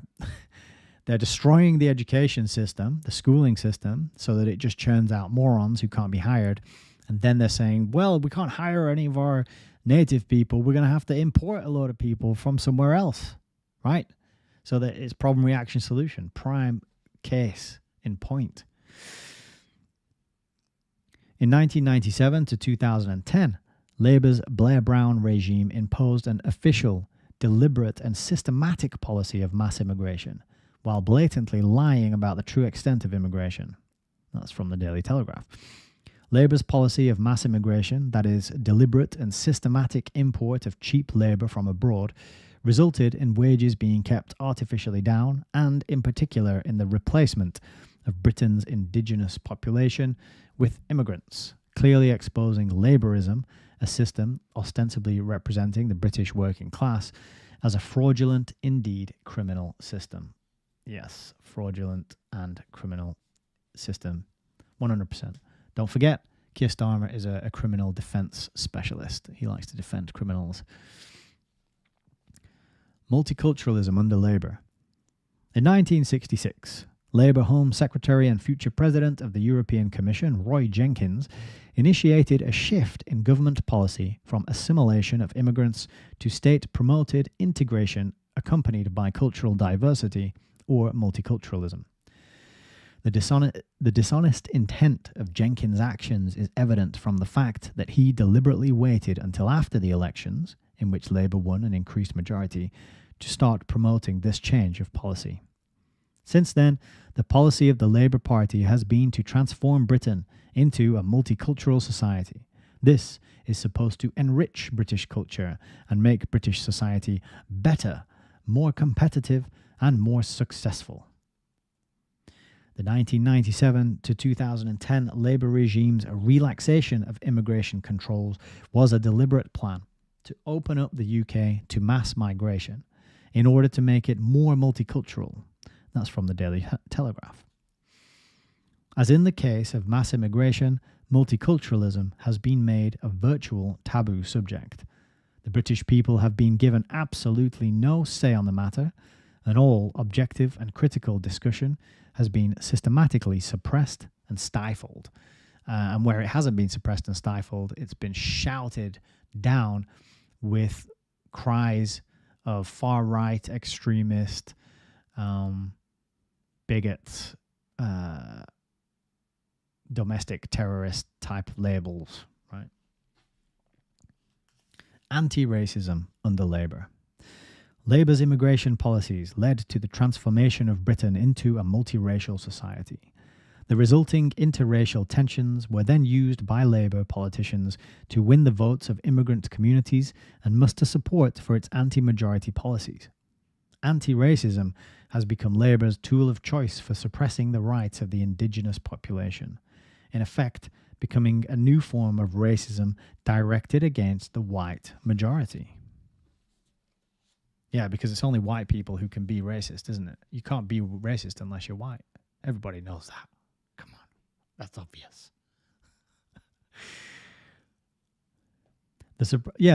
Celine Lyon. Yeah, you make a great question. Did anyone anywhere ask for such thing as multiculturalism? No. I always ask this question. It's like, okay, what are the correct ratios right? What is the correct number of white people that we need in Mozambique? Because there aren't many there. So obviously it would be better if there were more white people there, wouldn't it? What about, Rhodesia? What's the correct number of white people? Because like in the past, when the white people were off doing their thing, colonizing and all that, that's bad, that's shameful, that's terrible, that's racism and that's slavery. But now that it's going in the other way, it's great and it's wonderful and it's to be celebrated because multiculturalism is awesome. I mean, according to, some people, white people, we were the pioneers of multiculturalism, but you didn't like it and you're tearing all the statues down of the people who did it. They've been doing it for we've been playing this game for so long, and you're telling us it's bad that we wanted to spread our whiteness into all these other countries and cultures. Such contradictory. You got to have the same standards for everybody, right? You can't just chop and change it depending on the skin tone. Just illogical. All right. The suppression of Christianity under Labour.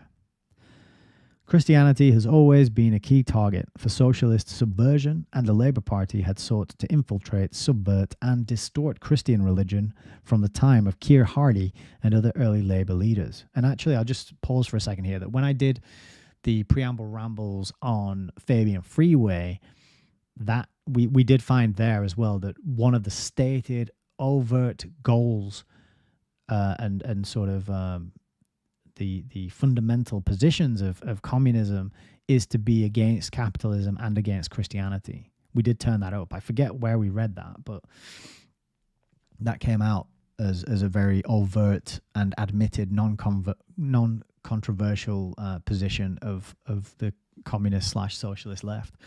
So that just backs up what Ioan Ratiu is saying here. Okay, what do we get to? Labour's subsequent aggressive promotion of atheism disguised as secularism, as well as non-Christian cultures and religions, notably Islam, inevitably led to the growing suppression of Christianity. The Labour regime of 1997 to 2010 in particular was defined by a marked rise in anti-Christian incidents, including the banning of carol singing and nativity plays in schools by left-wing local councils and head teachers. In light of the facts, church leaders were forced to admit that Christians have become too soft and allow others to walk all over them. To this deplorable situation, the left-dominated church itself has contributed in no small measure. For, while Muslim preachers tell their congregations to stand up and fight for their faith, Christians have been told for decades to be tolerant, inclusive, and to put others first. Turn the other cheek, isn't it? Labour's promotion of Islam and the spread of Islamic extremism. The idea that gained ground under Labour was that Islamic extremism could be combated by allowing moderate Muslims to play a greater role in local governments, police and armed forces, and other key sections of British society.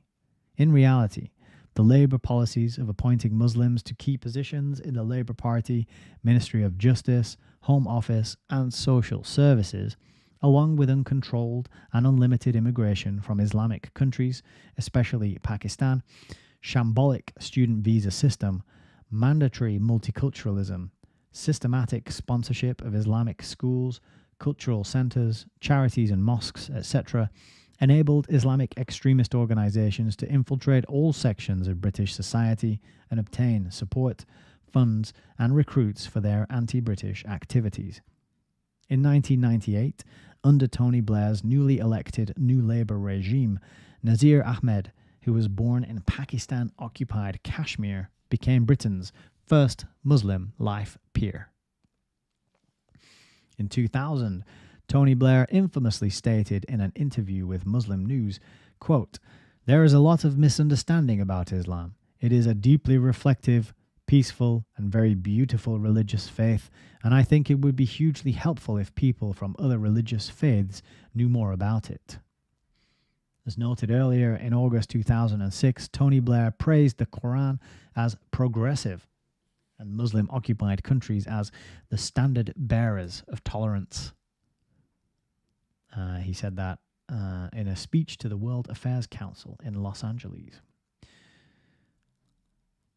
The belief in a religion's apparent ability to invade and subjugate entire nations while at the same time bearing the standard of tolerance is worthy of psychiatric analysis.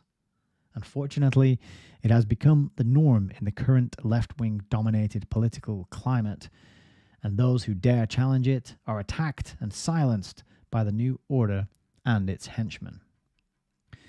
In June 2007, under Labour Prime Minister Gordon Brown, Shahid Malik became Britain's first Muslim minister, being appointed International Development Minister and later Justice Minister, Home Office Minister, and Minister for Race, Faith and Community Cohesion.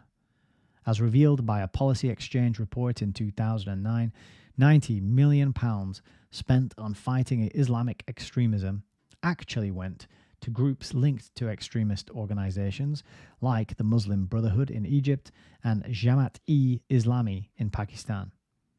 Other beneficiaries included the Muslim Council of Britain, the United Kingdom, Islamic Missions, and the Islamic Society of Britain.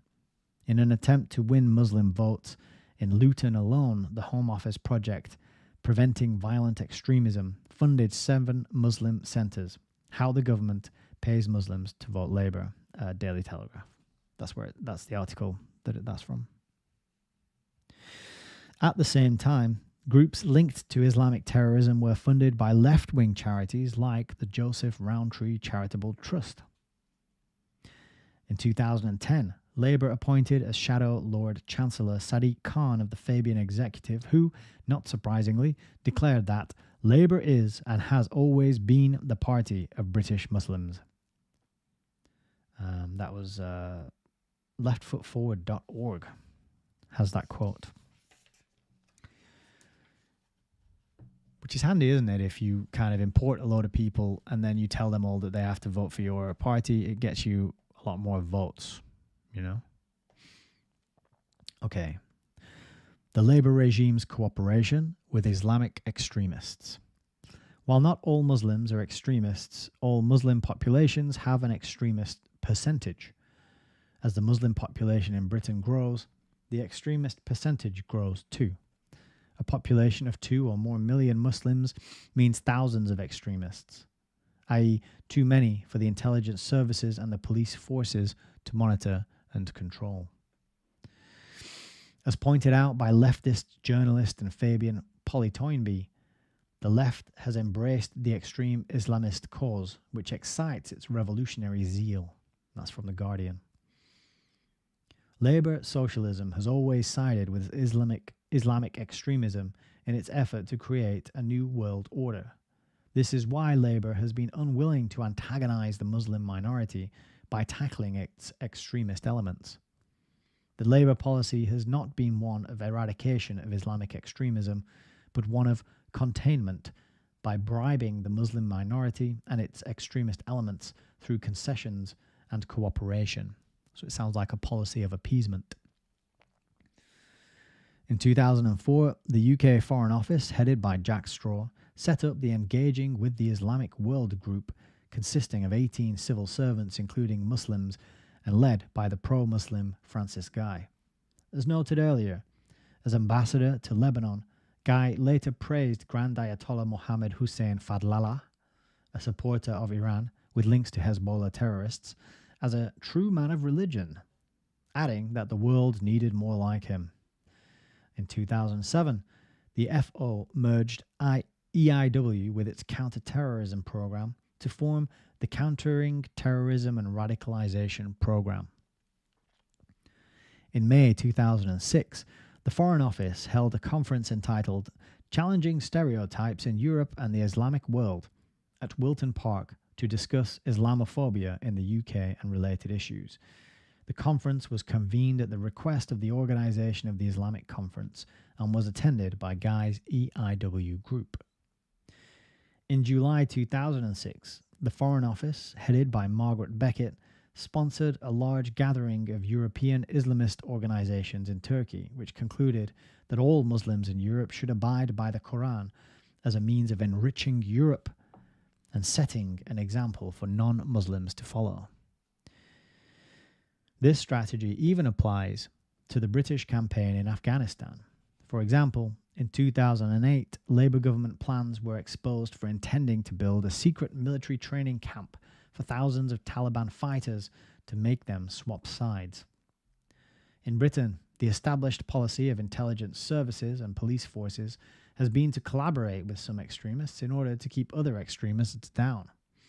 Inevitably, the extremists are playing their own games with the intelligence services, the overall result being that Islamic extremists and state authorities are collaborating with each other against the interests, safety, and security of the British people.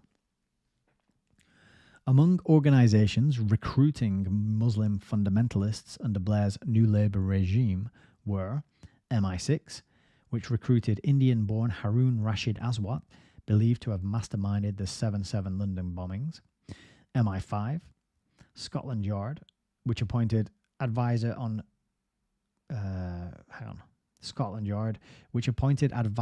combating extremism and terrorism the Tunisian immigrant Mohammed Ali Harath, co-founder of the Tunisian Islamic Front, a fundamentalist organization advocating the establishment of an Islamic State in Tunisia and on an Interpol list for terrorist-related offences, and the Territorial Army.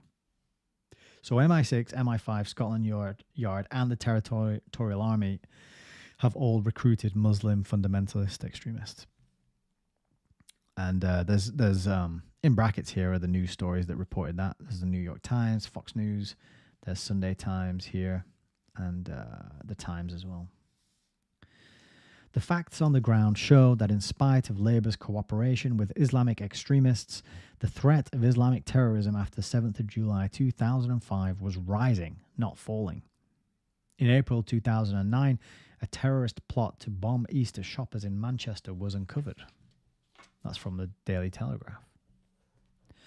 In December 2009, Scotland Yard warned London businesses that Mumbai is coming to London in reference to the November 2008 terror attacks on the Indian city of Mumbai. That was from the Sunday Times. Labour and the Islamisation of Europe.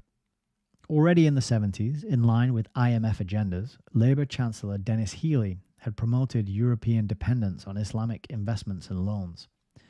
On the 27th of July 2005, only 20 days after the 7/7 London bombings, and after meeting with the Spanish and Turkish leaders in Downing Street, Labour PM Tony Blair welcomed Spanish President José Luis Zapatero's plan for an alliance of civilizations, aiming to combat terrorism by bringing Christian and Muslim countries together, and stressed the particular involvement of Turkey in the project. It will be recalled that in January 2006, quoting the Sufi Sheikh Ba, Ambassador Francis Guy declared that bringing Turkey into the European Union was a way of binding the two religions together to prove that there was no clash of civilizations. In November 2007, at the opening ceremony of the Bruges campus, College of Europe, Bruges Labour Foreign Secretary David Miliband spoke in favour of unbreakable ties with Europe's Muslim neighbour countries and inclusion of Turkey, the Middle East, and North Africa in Europe. Labour's Yugoslavia War. In 1999, a NATO coalition led by left-wing leaders Bill Clinton, Tony Blair, and Gerhard Schroeder waged war on Yugoslavia under the false pretext of genocide against Kosovo's ethnic Albanian Muslims. In reality, there had been no genocide. The ethnic Albanian population had fled over the border to Albania, and, as pointed out by China, the NATO campaign was really intended to bring the whole of Europe under US-British control. The irony is that while US and British forces were saving Kosovo Muslims from the Serbs, Muslim terrorist organizations like Osama bin Laden's Al-Qaeda were planning attacks on US and British targets. These plans, involving attacks on the New York Trade Center and the Pentagon, were carried out on the 7th of November 2001 and led to the next two conflicts.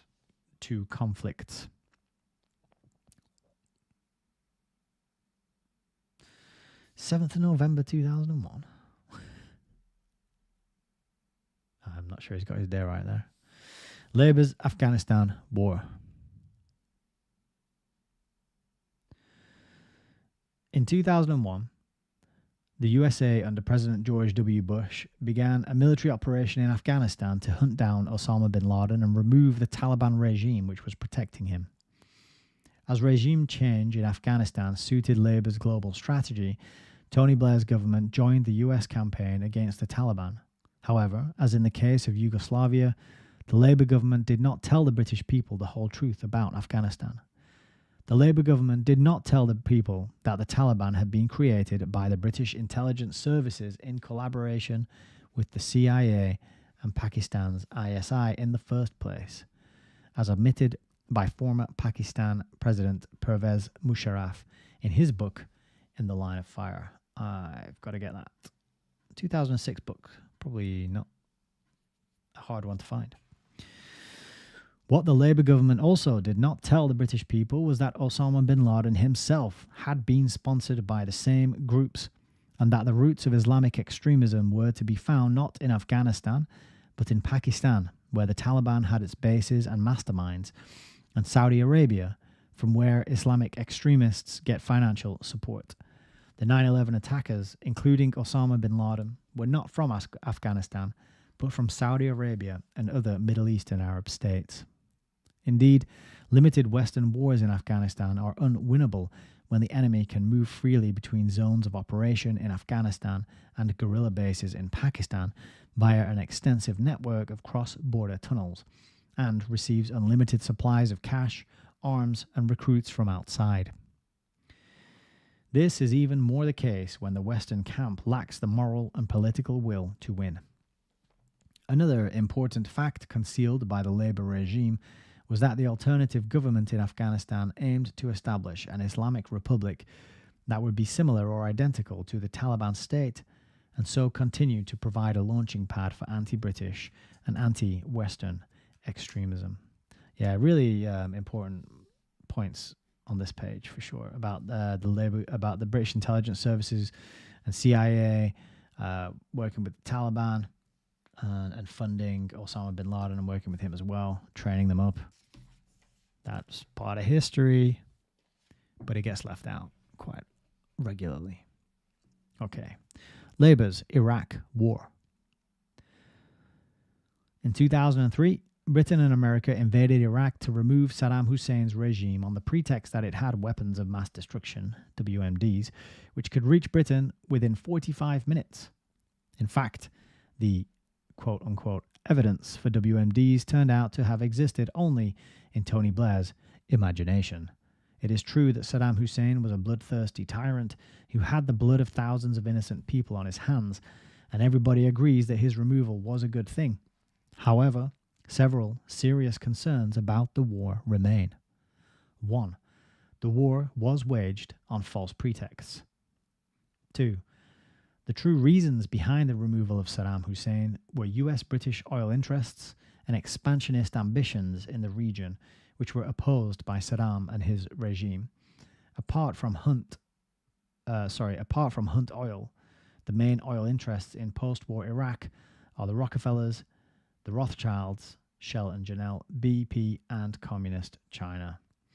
It is worthwhile recalling at this point that Tony Blair was a member of the GLT group, which represented the oil interests behind the World Economic Forum.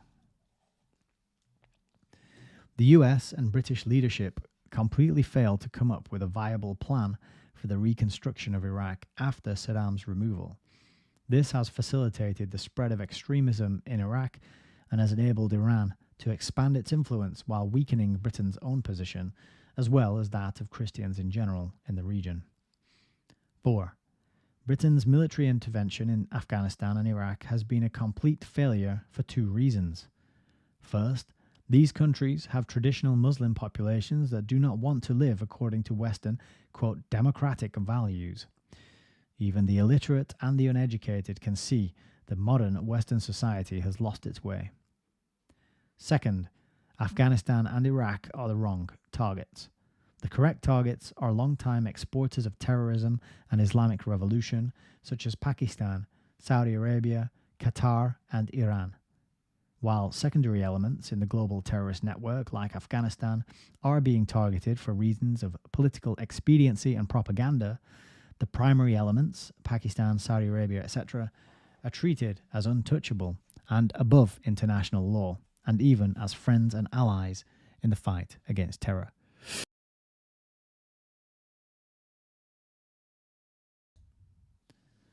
Five. It is an established fact that fighting foreign wars is often used to deflect attention from what is happening at home. Labour's wars clearly belong to this category. The displacement of ethnic Albanians in Kosovo served to cover up the displacement of even larger numbers of indigenous Britons in their own country. The fight for freedom and democracy in Afghanistan and Iraq served to cover up the abolition of freedom and democracy in Britain. The war on terror served to cover up the gradual takeover of Britain by moderate Islam.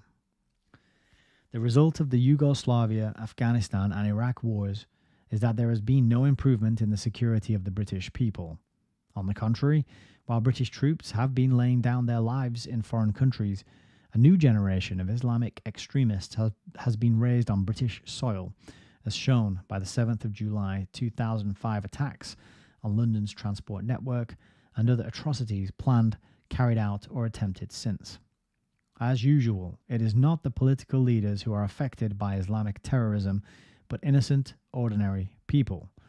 Indeed, the Islamist establishment conspiracy against the common people is confirmed by the fact that to date, no Western leaders have been targeted by Islamist terrorists, even though it would be well within the means of well-trained and well-funded professional assassins to do so. That's an interesting point, isn't it?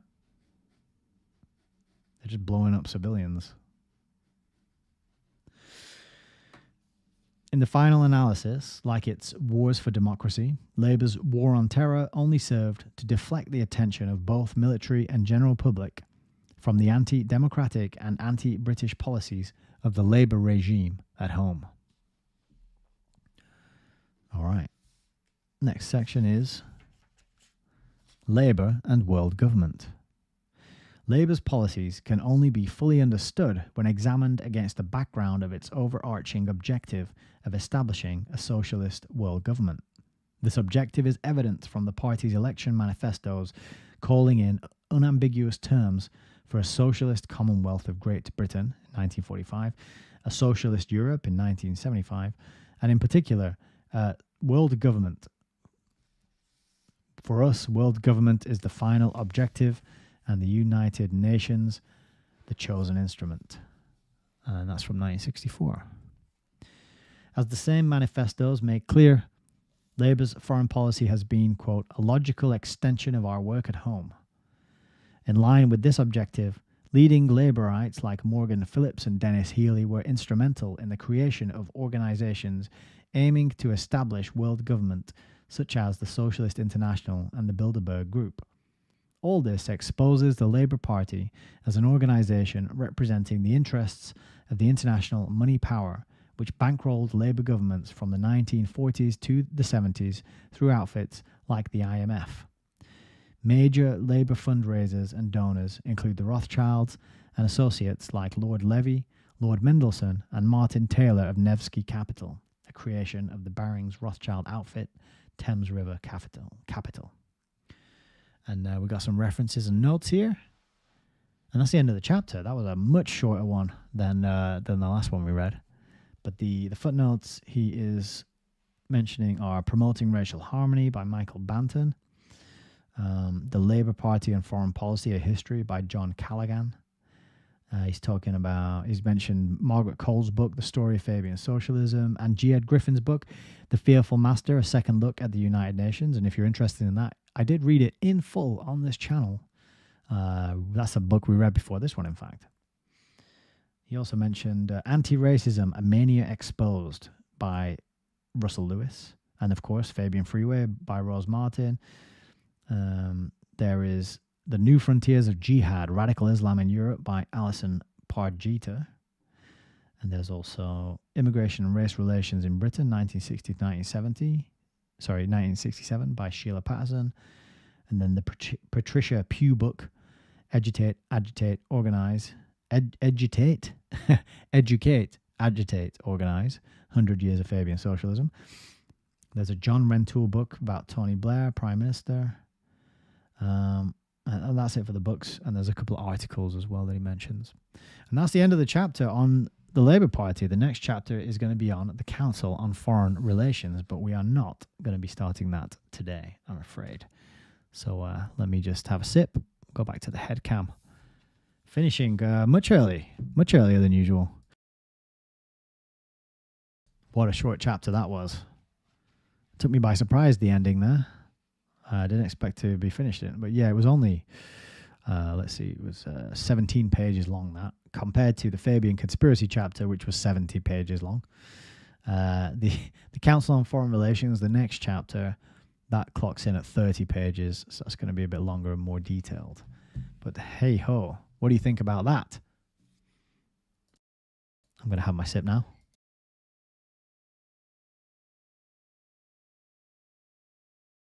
That's so refreshing.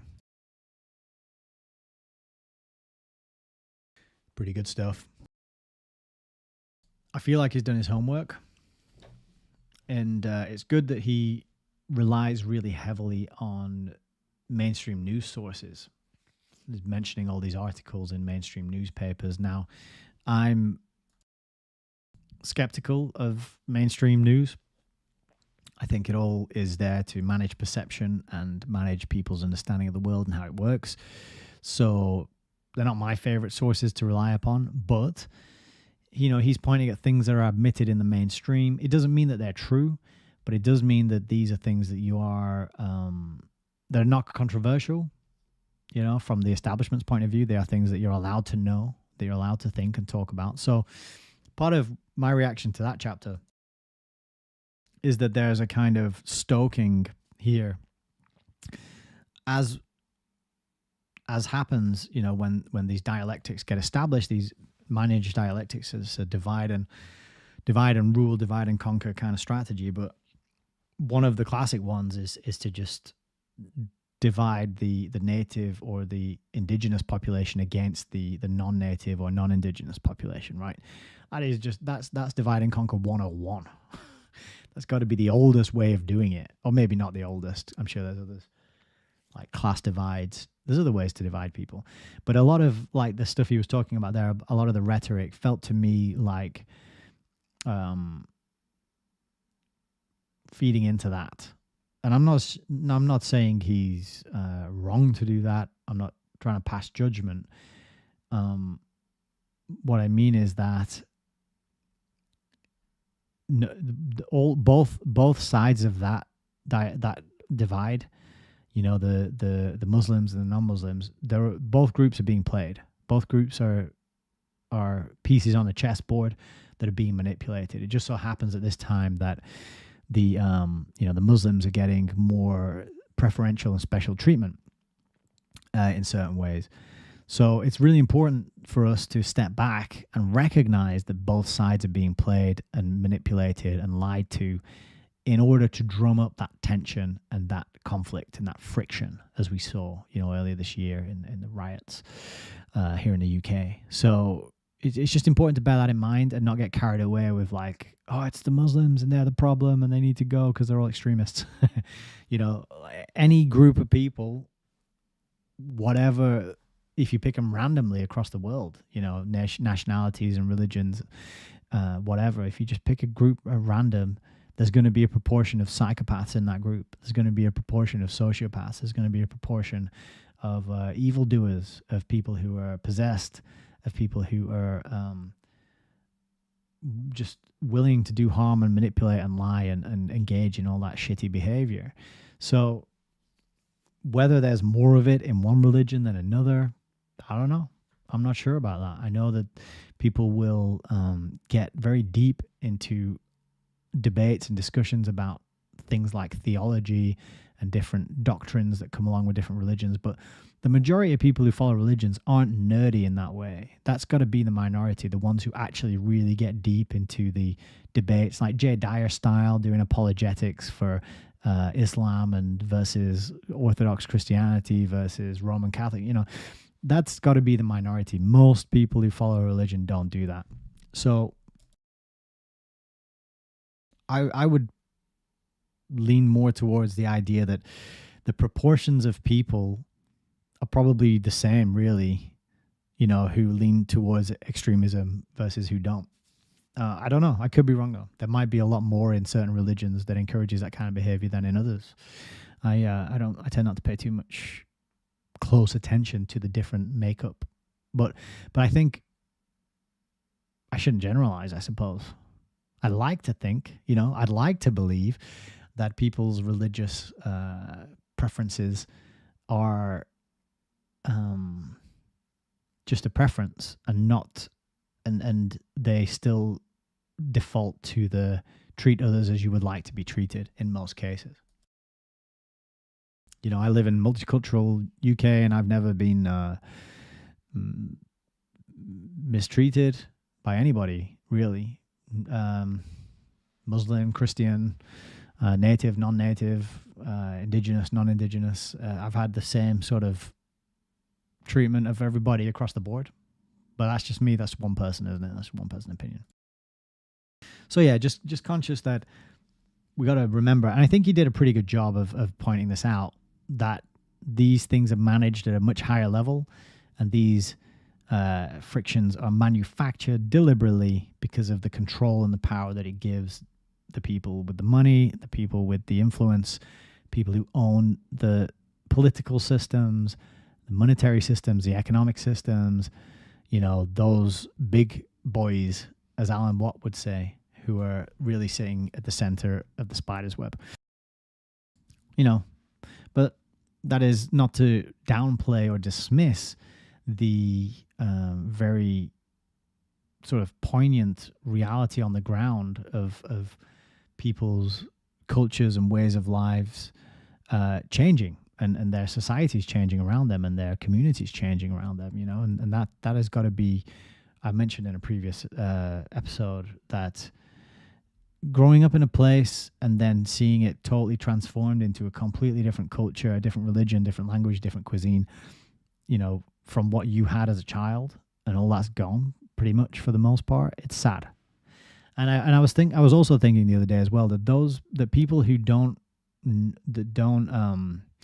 that dismiss that concern or say it's no big deal or who cares, then those people are ones who've been fully indoctrinated into the globalist, global citizen culture, right? If you don't have some sort of sense of like, what is my cultural identity and where is it, and what group do I belong to, and what kind of values and do I belong to, and are mine, some connection to the land that you are from and your ancestry and their way of thinking and ways of doing things. If you've been severed from all of that and you're not bothered by the fact that you're being sort of thrust into these multicultural societies where people are gradually being homogenized, then they've already captured you in a sense.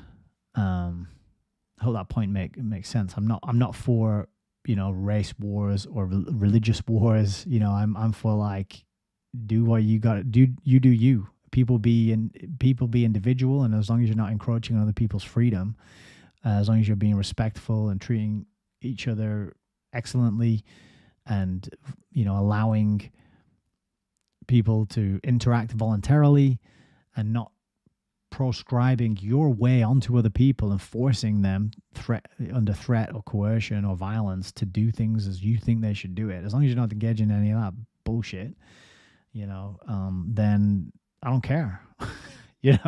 Like if you're not enslaving other people and harming them, I don't care. If you're not breaking, any of the tenets of like natural law, and you are respecting other people's right to live free of harm, peacefully. It doesn't matter what religion you are, what culture you're from, what cuisine you have, what prayers you say, what deities you honor, So, yeah, that's kind of my thoughts on that. So a quick review of any comments, and then I guess we'll wrap it up. A nice early finish, only 2.5 hours today. I am getting a bit tired though. Got up pretty early this morning. So over on Odyssey, we got ESP saying different cultures are a blessing. Tolerance is wise. Yeah, I agree. I think with different cultures, that's what makes travel so rewarding and enriching, because you go to other places and you see the totally different ways of the mannerisms, the different clothing, the different food, ways of eating, preparing food, the different music, the different dances, all that stuff is incredible. All that's under attack. That's what's under attack. Individuality on the level of the single human being, but also on the level of regional, local communities with a deep connection to their ancestry and their cultural identity and the land, particularly the place where they come from. All that is being under attack and eroded. And as I said, we're being homogenized. It's being squeezed out of us. We are kind of like the fat molecules in delicious raw milk straight from the cow's udder. We're being homogenized so that we're all the same shape, size, width. We all have the same dimensions, the same beliefs, the same thought patterns, the same behavior patterns. We are being standardized, homogenized, ever so gradually, but with increasing rapidity, I would say. R. Murray 1 says, good stuff. Emphasis on travel. Yes. And nowadays, get your travel in while you can before it becomes, banned and off limits to you because you haven't been a naughty boy and you haven't said your allegiance, your daily repetition of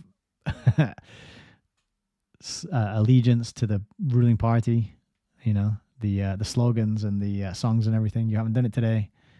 You didn't say the right things. You swore at somebody online. You were rude to a Muslim, and now you're not allowed to travel for 6 months, you bad boy. So these kind of behavior modifications, these behavior analytics going into our ability to access things that we previously took for granted, I think that's on the way. That's part of the investment in tech and AI that the Labour Party are so proud of. It's going to really reboot our economy, apparently, and save us all from economic ruin. Get your travel in while you can. You never know when that door will shut and we might be off limit. Travel might be off limits for a while. It's very possible. CS Malley 369 says, strange things occurring. I agree with you. We are living through strange times, but fortunately we're very lucky to have Ioan Ratiu, who committed all this deep research into a book to help us make sense of what's going on. So let's be grateful that it's not all over and we can at least apply ourselves to understanding and learning from great writers such as this. So I think that's about it for tonight. Oh, we got Frank over on YouTube who's checking out. Says, thanks, Nick. Another great one. Appreciate the early finish. What with the seasonal cold I'm working my way through. Hot toddy in bed for this. Cheers all. Enjoy your hot toddy, Frank, and I hope you feel better soon. I'm going to go and have a cup of tea. And it is tea that was gathered and collected by foragers. And then they made these, handmade these tea bags. And they blended mushrooms and various things that they foraged in my local area. Not where I'm living now, but where I'm from. I went back there last weekend or the weekend before. I took my granny to this event where they had lots of stalls and people were showing off the things that they'd made and created. And my favorite stall there were a group of foragers, and they'd been out and gathered all these materials and made all these products. They made some pumpkin soup and they made this little bottle of ketchup. And I got some tea bags from them, and it's bedtime tea, and I'm really looking forward to trying a cup of that. So that's going to be my bedtime beverage today. That's what I'm going to do next, in fact. Gwen says, in my area, they have put up Christmas lights on the main street, and they have the appearance of Islamic ornamentation. They have no bearing on Christmas at all. Interesting, yeah. So where I am, there's some swooshy things in one part of town that I'm thinking of. It doesn't really look Christian, but it also doesn't look Islamic, I wouldn't say. It's a kind of a swooshy, fireworky type thing. And then in my hometown, they look like ice creams. And I joke about them being ice creams. I call them the Padium ice creams. And I don't know why they look like ice creams. But yeah, the Christian angle of Christmas has been pretty much scrubbed out of it at this point, hasn't it? It's all about fat men in red coats squeezing themselves through small, dirty holes. Strange, but there you go. Celine Lyon says, cheers, Nick. Glad to see you haven't been taken out. No, nobody's taken me out.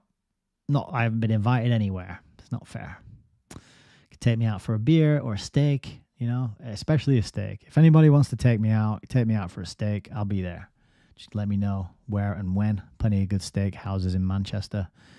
I'm up for it. We got Faithis on Rumble. Good evening. Sorry for joining late, she says. Or he. Sorry. I shouldn't have. I'm reading Faith as a girl's name there, but apologies if I'm misreading that there. It's 4:30 p.m. here. When's your next one? Herbal tea with wild forage mushrooms. Sounds yum. Great source of natural vitamin D. No poisons. Yeah. There you are. Vitamin D. That's a good point. I'm severely vitamin D deficient at the minute. Getting a bit down. Getting that seasonal affective disorder. It's not good. It's tough. So thanks for dropping in with that one, Faithis. My next one's going to be 7 p.m. UK time on Friday. This Friday coming. So if it's 4:30 where you are now, that means you are 5 hours behind me. So I'm guessing you're in America on the East Coast. So when I start, it will be something like 2 p.m. on Friday for you. That's when I'm doing it next. And it would be very awesome to see you in the chat. If you can make it, please join us. Gwen Weston says they tried to get rid of Christmas in Brum and call it Winterval. What the hell is Winterval? Oh my gosh. Winterval. Yeah. But the thing is, you can't do it. Like they'll scrub Christmas and Easter and anything Christian and say it's offensive, but then they'll plaster the Islam stuff all over the websites and the home pages and in your email inbox if you work for a big corporation. That's been my experience, and I just find it very hypocritical. Why is one of them's offensive and rude and non-inclusive, and the other one is pro-inclusivity and pro-multiculturalism? It doesn't make sense. Either you celebrate both or you celebrate none. It's obvious, isn't it? Right? But I don't know. Common sense gone out the window these days, unfortunately. Celine Lyon says, I'm local. Let's do that, Nick. All right, you're on. Shoot me an email. We'll sort it out. We'll go and grab a steak. Sounds good. I'm up for that. LJ, outraged. Winterval, what on earth is that? It shouldn't be on Earth, but unfortunately it is. Winterval. That sounds terrible. I've never been tempted to move anywhere near Birmingham. I've been through it a couple of times. I got scammed there once, actually. Some guy... I won't go into that right now. It's kind of my own fault. But I did get scammed in Birmingham once. One of the very few occasions in my life that I was scammed, actually. Which is a miracle in and of itself. But that happened in Birmingham. And so I tend to not feel very good about going there. Plus, I hear it's incredibly multicultural these days. In fact, I've seen some YouTube videos of people just walking around various suburbs of Birmingham and just showing like all the rubbish that's dumped out on the streets and sofas and refrigerators and how kind of run down some of these areas are becoming, which is a real shame. But, I'm sure Keir Starmer's going to sort it out for us. So we'll look forward to that. A bit of an optimistic note to end the stream on tonight. So I think I will leave it there. Looks like everybody's winding down. I hope you all have a lovely evening. Stay nice and warm if you can. And, wear lots of layers. And don't overestimate the power of doing like 20 star jumps. I know when it's chilly and the heating's expensive, but sometimes just moving around a bit is a nice way to just boost your heat, your warmth, and it's good for your health. But I think people overlook the fact that actually, if you just like jump up and down for like 10 minutes or something, run up and down your stairs or power walk to the shop, or I don't know, whatever, around the block. That's a really good way to just boost your temperature a bit, right? So ESB says, I'm going to try and join Deviced. Yes, please do. Oh, thank you for reminding me about that. In fact, let me distribute that link. So this is my free community. You can join it now and start getting used to the platform and orienting yourself and shoot a message. And in January, I'm going to be starting doing extra meetings for the people in the community. And they're going to be on Zoom, face-to-face, and we can chat and get to know each other and have more of an immediate back and forth instead of me broadcasting and reading the chat and spreading things out. It's going to be a little more intimate, and hopefully we're going to do some learning in real time and help each other forward with understanding screen addiction and technology addiction, what it's doing to us. I've got a bunch of interesting books lined up. The plan is to read those and also just build some relationships, some friendships, some support, a bit of a network, because I feel like this act of people being glued to their screens is one, it's like that behavior of staring at the screen. That is like the crack that we can get the crowbar in there, and we can like just wiggle it and make some change, make room for some change, because it's everywhere, isn't it? It's on the bus. It's you could start a conversation with people wherever you are about this screen addiction thing.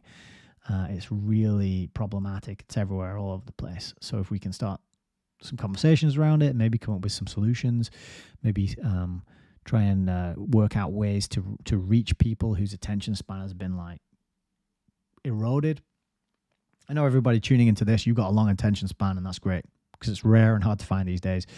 So maybe we can find ways to reach the people whose attention span has been decimated and try and help them rebuild it. That would be a good thing to do, I think.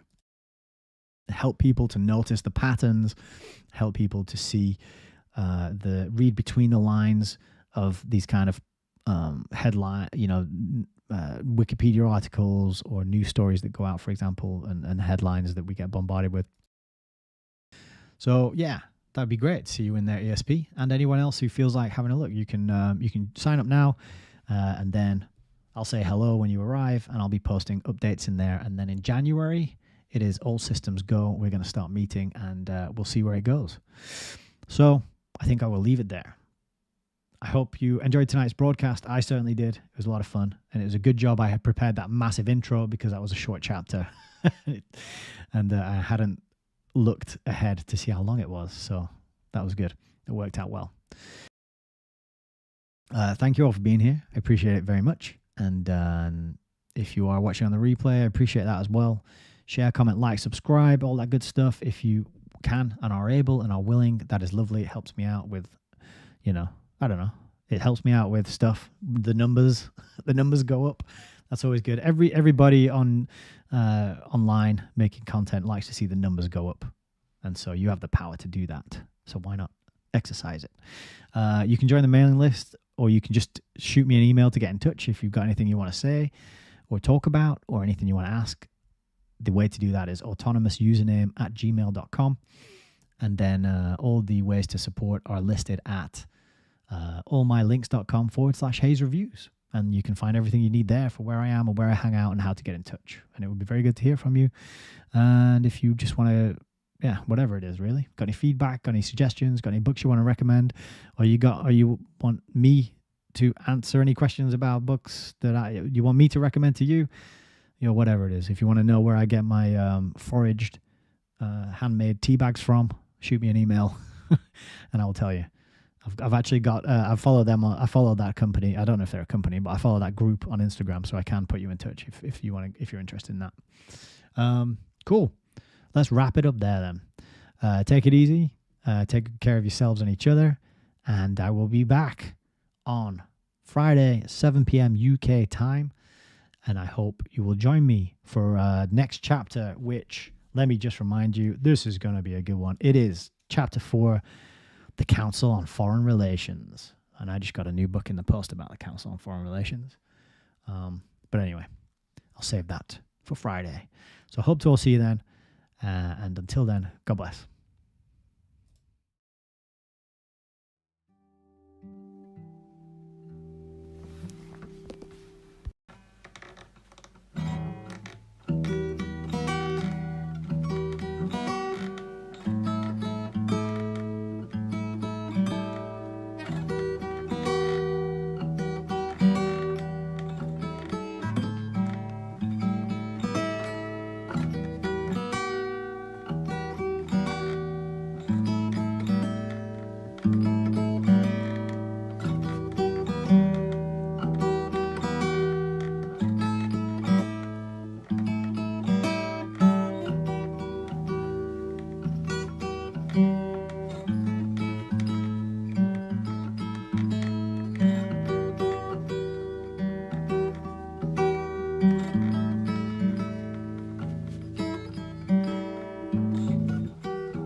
much.